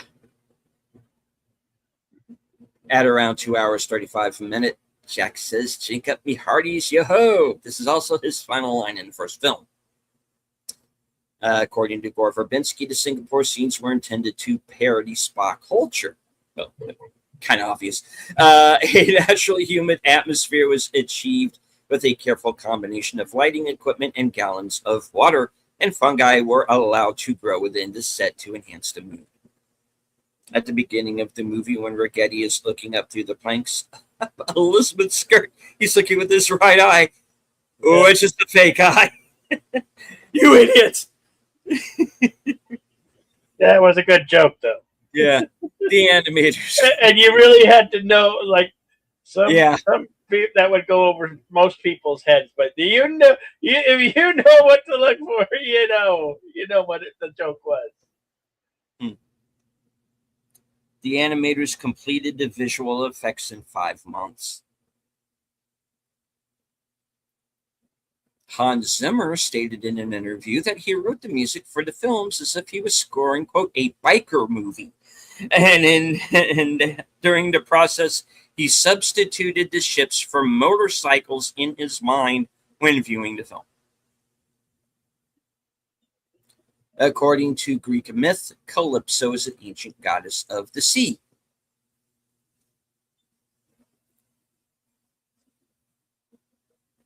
Sometimes she's Charlize Theron. Sometimes Vanessa Williams. Or sometimes she just turns into crabs and swims away.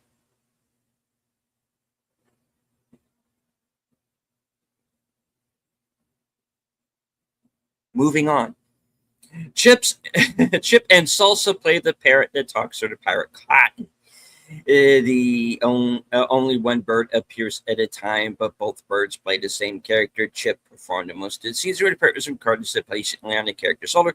Salsa performed most of the tricks and when they scene required more animation, such as flying.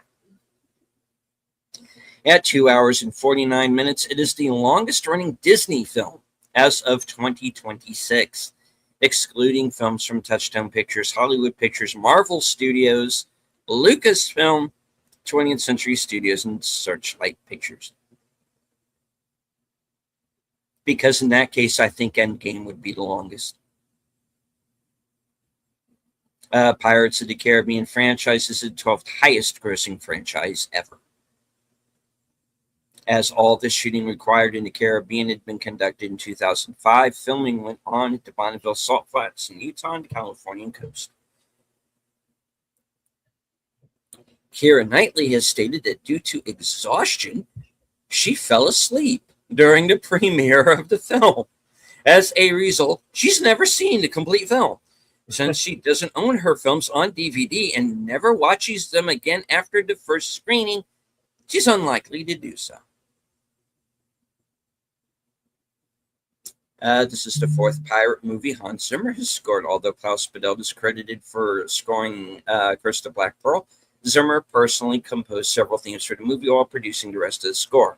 In addition to the 3 Pirates films, he also scored Muppet Treasure Island in 1996. Captain Barbossa can be seen wearing an Eagle Scout ring in several sequences. This ring signifies that someone in the Boy Scouts has earned the highest rank known as Eagle Scouts. So he's an Eagle Scout. But how? I don't know. IMDb does not say. At around an hour and 40 minutes, during Jack's monologue to the Pirate Council, he is heard to remark, "Res ipsa loquitur," which is Latin for "it speaks to the thing itself," a term used frequently in the writings of the late Hunter S. Thompson, a close friend of Johnny Depp. At around 12 minutes, Xiao Fang threatens Will with a fid, a sharp tool used for winding ropes together. The East India Trading Company naval officer uniforms are fairly accurate and are based off a 1761 uniform warrant that states that officers will wear blue coats with yellow facings and waistcoats. This was the last film in the franchise to be directed by Gore Verbinski. Jack the Monkey was played by two monkeys, Chiquita and Pablo, who replaced the two monkeys from the first film. Tara and Levi played a part of Jack the Monkey in the first film. Release prints were delivered to theaters with the fake title Rummy 3. At 21 minutes, the toy soldiers seen on Lord Beckett's desk are specially ordered from King and Country, a Hong Kong-based company that deals in military miniatures.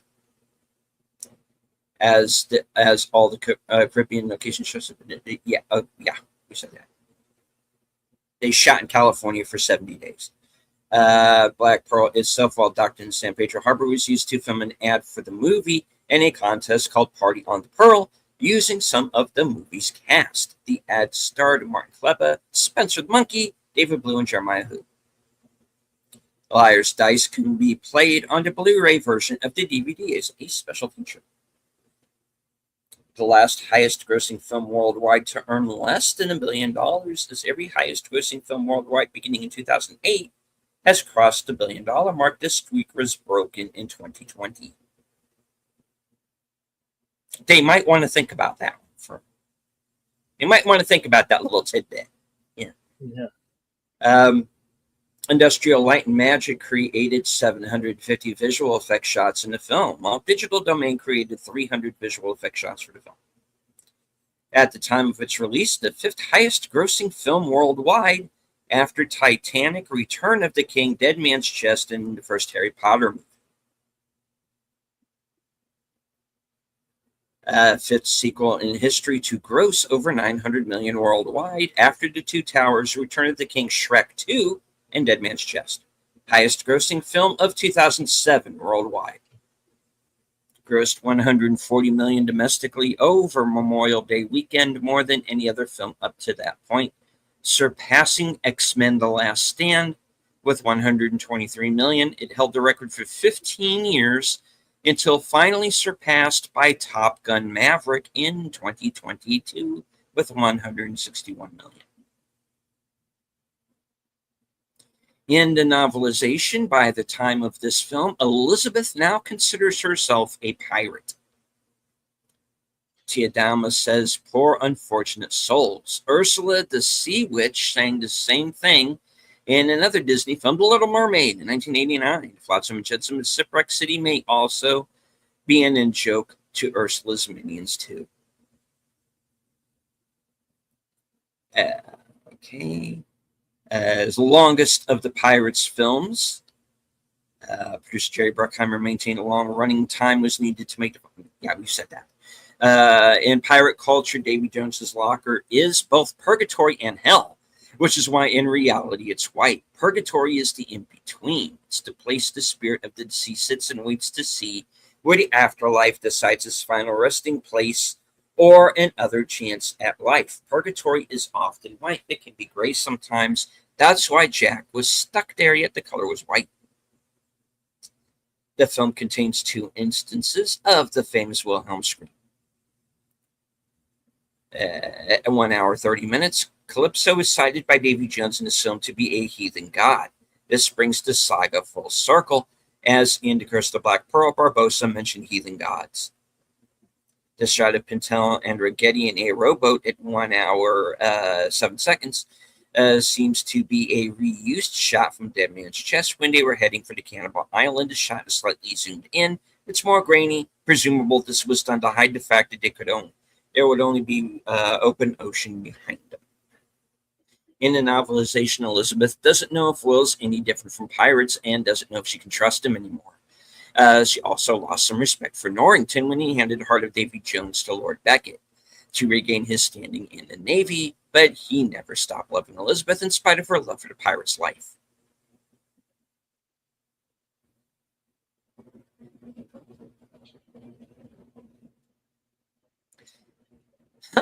This is interesting.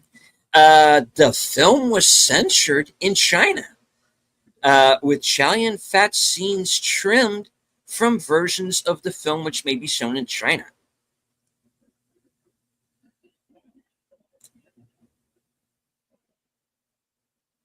I gotta figure that's because he chose to stay in Hong Kong for so long.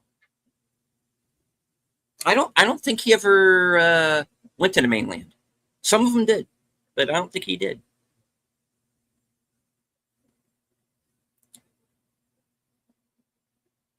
He was always his own man. He's gonna do what he's gonna do. In the locker, Jack Sparrow says we shall have a magnificent garden party, and you're not invited. In Alice in Wonderland and Alice Through the Looking Glass, Johnny Depp played the Mad Hatter, a character known for his garden parties. At World's End was originally intended to be the final installment in the series. However, it can be viewed as the end of the trilogy that started with Curse of Black Pearl, given to feature films On Stranger Tides and Dead Men 2011 and Dead Men Tell No Tales in 2017 being standalone sequels. According to the novelization, the Flying Dutchman is the fastest ship on the ocean. In Italy, the Curse of the Black Pearl was renamed in English Curse of the First Moon. Dead Man's Chest was called Curse of the Ghost Chest. But At World's End was translated correctly. I'm not going to do the Italian, guys. I'm just going to mess it up. In the novelization, Elizabeth felt terribly guilty about leaving Jack to be killed by the Kraken at the end of the first film. Margheretti. Yeah. Garlami. Coco. But she sensed that he was proud of her pirate-like behavior. Both Keira Knightley and Tom Holland are starring the 2005 remake of Pride and Prejudice. Knightley's Elizabeth Bennet, Hollander's Mr. Collins. The film sold 14 million copies in 2007, becoming the fastest-selling video release of the year in the United States. At the beginning, whenever the word suspended is spoken, as in right of habeas corpus, suspended, the prisoners are hanged. In other words, literally left suspended. The third Walt Disney Pictures film to be rated PG-13. At around 1 hour 35 minutes, Gentleman Jacquard, played by Hakim Kazim, suggests cutting out Barbossa's tongue. Kai Kazim previously guest starred in Ali Rashid and the Thieves in 1997, playing a character who did cut out someone's tongue. Ouch. The third film in history to gross over $300 million worldwide on its opening weekend after Revenge of the Sith and Spider-Man 3. At around 8 minutes, the scene in which Elizabeth is forced to remove and hand over all her weapons before entering Southing's bathhouse mirrors a similar scene in Mad Max Beyond Thunderdome, 1985, in which Max, Mel Gibson of course, is forced to remove and hand over all of his weapons at the entrance of Bartertown. The novelization mentions the pirate executions, but doesn't depict them like the film does.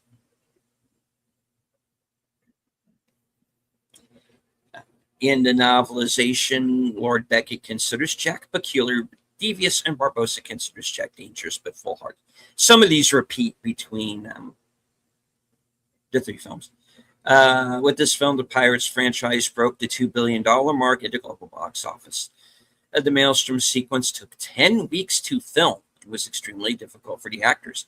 Keira Knightley said, "The water is literally in your eyes the entire time, and you've got an entire camera crew coming at you." Jeffrey Rush said, "When my costume is wet, I weigh 45 pounds more, and underneath it can barely move." Kevin McNally said, "Oh my God, how wet can a man be?" Hans Zimmer composed the score at the same time that he was writing the music for the Simpsons movie.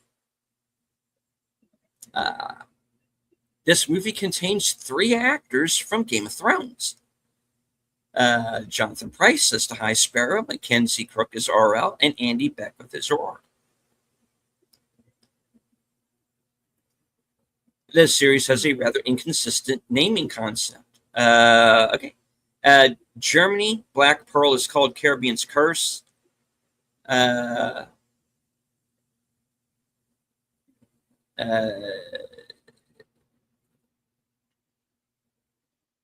it's German. I'm not reading all that. All right. The film debut of actress Natalie Victoria. Who's she? Don't know. But she's in the movie. The 209th live action film produced by Disney. At around 2 hours, 35 minutes at the end, back at Tortuga, when Jack figures out that Barbossa stole his ship, gets slapped by the two women, Scarlett and Giselle. Look at Jack's waist. He has his mum tied around his belt, the shrunken head. He gets his mum. The sword that Will made for Commodore Norrington has an interesting role throughout this one. We pointed this out. Beckett returns it to Norrington upon his assignment as Admiral. Norrington stabs Davy Jones with it as his answer to Jones's question, do you fear death? Jones takes it, nice sword, and he uses it in the final battle. Sparrow knocks it from Jones's hand during the battle to the deck of the Dutchman, where it is found by one of Beckett's soldiers. While admiring it, the soldier is killed by Jones, who takes it back and later uses it to stab Will through the heart. The sword is last seen in Will's chest as his father goes to remove his heart for the Dutchman's chest. But it has been rumored that when Will and the Dutchman return, Will has the sword at his waist, and this is the sword in the sand on the beach, along with Elizabeth's at the end. After the credits, there's an extra scene that shows Will, his father, and the Flying Dutchman returning to the island, where Elizabeth is waiting for him and their 9-year-old son, Henry Turner.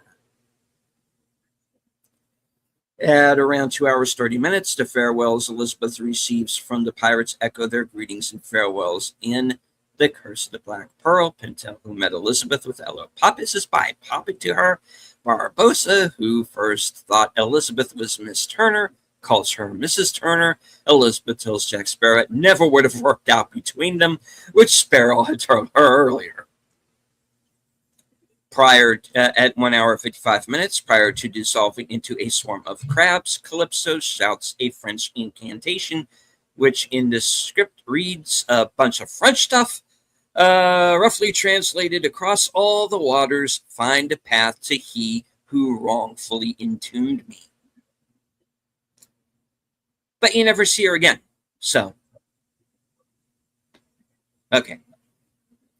At the end of the film, shows Jack Sparrow in the same position he was at the beginning of Crystal Black Pearl, aboard a small boat in the ocean, sailing towards a destination in search of a fabled artifact. Two major plot points. Governor Swan learning the truth about Jones's heart and the cause of the original loss of the Black Pearl are revealed in the deleted scenes. Number one occurs when Beckett and Norrington first board the Dutchman. Cruelly, Jones tells Governor Swan that Elizabeth is dead, so he tries to stab the heart, and Jones mockingly tells him what would happen if he did. Number two occurs in an extended cut with the discussion between Beckett and Jack. It is revealed that Beckett had a deal with Jack to steal some cargo that turned out to be slaves. So when Jack set them free, Beckett burned and sank the Black Pearl and branded him. In this scene, Beckett is amazed to see the pearl afloat and says that Jack paid, quote, a heavy price to have her back. The pieces of 8 as seen in the film, Righetti's wooden eye, Barbossa, a miniature wine cup, Armand Corsair, a Jack of Spades playing card, Captain Cheval, a cork in a broken rum bottle, Captain Villanueva, a pair of glasses, Mistress Cheng, a pair of tobacco shears, Gentleman Jacquard, a tusk fragment, Sri Sambhaji, a pennant, Xiaofeng, later Elizabeth, and an old coin from Siam, from Jack. The first Pirates of the Caribbean movie, or Raggedy and Pintel, actually have their name set on screen. It also marks their last appearance in the series. At the end of the film, many characters end up the same way they were at the beginning of the first film. Jack's in the dinghy. Will and Elizabeth are not together. Jack is sleeping. Gibbs is sleeping underground, and Barbossa is the captain of the Black Pearl with Pintel, Raggedy, and Jack the Monkey as part of his crew. At around 2 hours 35 minutes, the Jolly Roger that Jack flies from his dinghy at the end of the film is a variation of the one flown by the historical pirate Henry Every. The character Tai Wang, the leader of Captain Xiaofeng's crew, was played by Reggie Lee. Lee was earlier seen as Headless, the cone shell-headed member of Davy Jones's crew in Dead Man's Chest, best remembered as the pirate whose head is knocked off by a coconut thrown by Jack Sparrow, after which the decapitated head tries to direct its body around by telling it which way to look. Headless makes a short appearance in At World's End. During the Maelstrom battle sequence, Jack shoots the chest out of Davy Jones's hand. The chest then falls on Headless's head. He then stumbles backward and falls overboard. This places both of Reggie Lee's characters on two different ships that are both present at the final battle. For the shoot with the Shadow of the Pearl, the crew built a 60-foot replica of the front half of the Black Pearl on the back of a semi-trailer in the Salt Flats of Utah. The shoot was scheduled for 19 days and took 4 days. It is mentioned in the movie that real love can free the captain of the Flying Dutchman from his duty. This immediately sparked a fan theory that Will would be set free when Elizabeth awaits him in the post-credit scene. When he comes on land after his first 10-year stint as on the Flying Dutchman, support for this theory has become stronger when word got out of a scene cut from the final movie. When it was explicitly stated that Davy Jones's curse was prolonged indefinitely because Calypso did not greet him after his first 10 years. However, this suggestion wasn't followed because Dead Men Tell No Tales in 2017 shows Will still bound to the Dutchman 12 years after he became its captain and follows the exploits of his son Henry trying to lift the curse.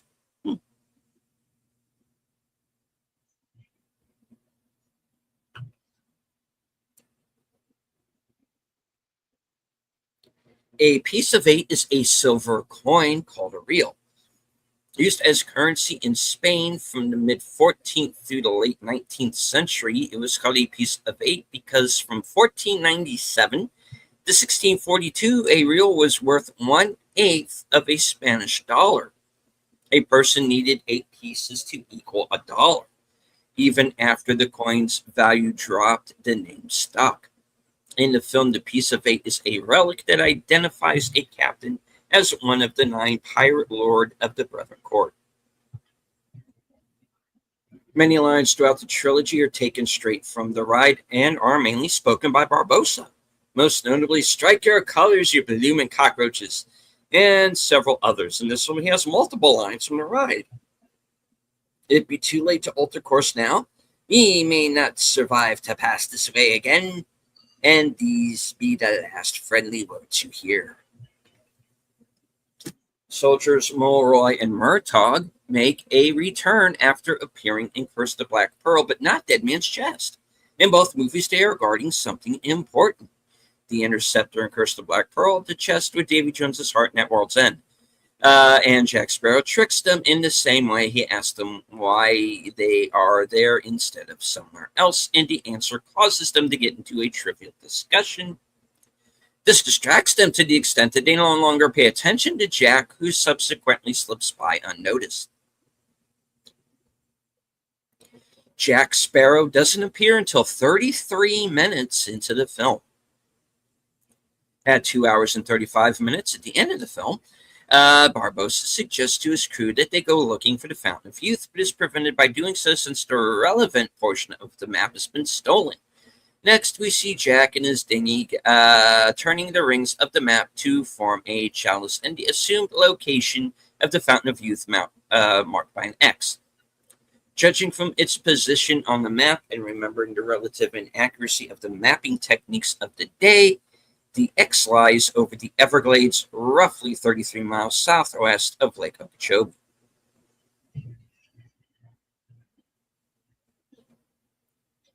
At the end of the film, when Jack looks at the navigational charts, he reads about Aqua de Vida and Ponce de Leon. These leads are picked up in the main storyline of the fourth film, On Stranger Tides. Keira Knightley's second to last film in the franchise is Elizabeth Swann. She declined to return for On Stranger Tides, stating that although she thoroughly enjoyed making the first two movies, the lengthy shooting process as well as promotional duties prevented her from accepting many other movie roles. She also cited that the sequels would take up too much time of her time as a mother. She agreed to return for a small cameo in Dead Man Tell No Tales. Around 2 hours 11 minutes, Barbossa marries Will and Elizabeth on the deck of the Black Pearl. This event is foreshadowed in previous film, Dead Man's Chest, around an hour 40 minutes, when Jack tells Elizabeth aboard the Black Pearl, "Lassie, I'm the captain of a ship, and being captain of a ship, I could in fact perform a marriage right here, right on this deck." Elizabeth's Hoist the Colors speech is often played at home games. Major League Baseball's Pittsburgh Pirates, whenever the game heads to the bottom of the ninth inning.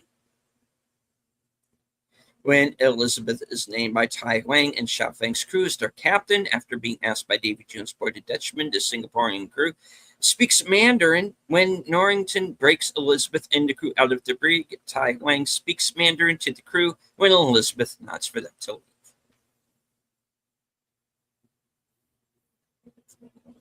In the novelization, Jack's final appearances during the sandbar scene. In fact, the ending of the book is drastically different from the film. The book ends just as they're about to go into combat with the East India Trading Company, so the audience doesn't see Barbossa marry Will and Elizabeth in battle, the death of Lord Beckett and Davy Jones, or the search for the Fountain of Youth, which forms the plotline for On Stranger Tides. The last line of the book is Elizabeth calling them the Pirates of the Caribbean. So basically, the novelization leaves out the entire last 45 minutes of the film. Yeah. At 1 hour, 12 minutes, 45 seconds, Xiao Feng is speaking to Elizabeth in Chinese with the false belief that she is Calypso. According to the script, he is reciting a verse from the poem Tu Zhang's Dancing. The translation of the verse is young willow shoots brushing the water of the garden pool. This is likely meant as a metaphor for how Calypso is trapped in human form. She's able to be around and touch the ocean, but she isn't able to really be in it in the way she can be in her true form. And her powers are severely limited in her human form. She can barely touch and brush the surface, the full capacity of her power. Jack Sparrow's look is visually, yeah, we said that already. All right, that's it. The scrolls are closed? The scrolls are closed. All righty. Well, that comes to what I've been dying to, did it on the tip of my tongue. Next week, we will be back with a B movie from 1956, Earth versus the Flying Saucers. I've been looking forward to because I've been wanting to do some B movies, and we're gonna kick it off with Earth versus the Flying Saucers. Somewhere I had to. There it is. Yeah, there it is. There's the overlay, and the black and white version. Yes, that will be next week's feature, right here, same time, same YouTube channels. Lead the scenes and yours truly bring you Earth versus the Flying Saucers. I want to thank everybody for coming out here today. Lady Miss Ingma Service. Go check out his video on the pirates. I wish we had the link. I wish could get that link in there. I couldn't find it, but I will. I highly recommend everybody go view that. Uh, Thank you, everybody, for being here. Kronos and so, JPRPH1, you know who you are. All the others, thank you so very, very, very much. We are much appreciated, and we're glad that you enjoy these as much as we do. With that in mind, I will say my parting words.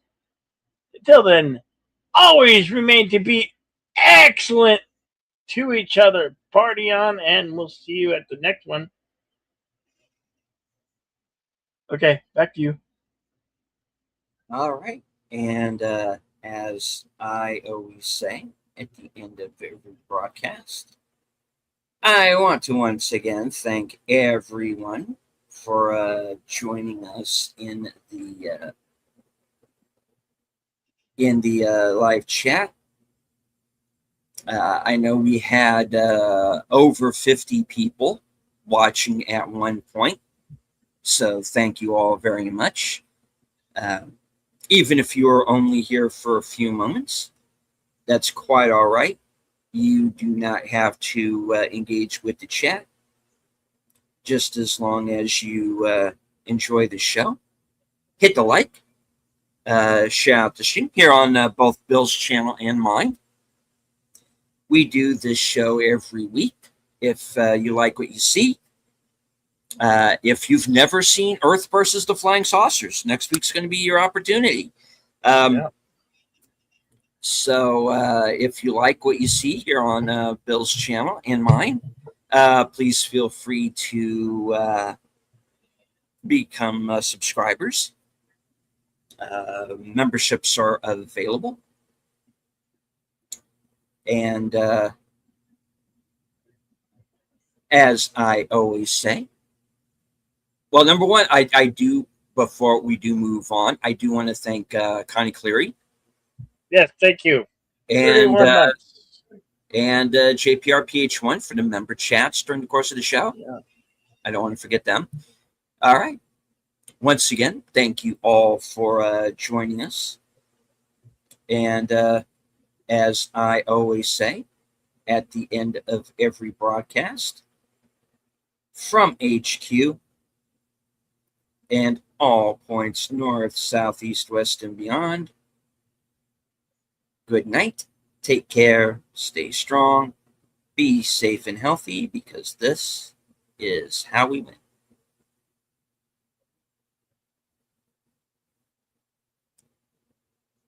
That's the link to Enigma's video. Oh, cool. Yes. All right.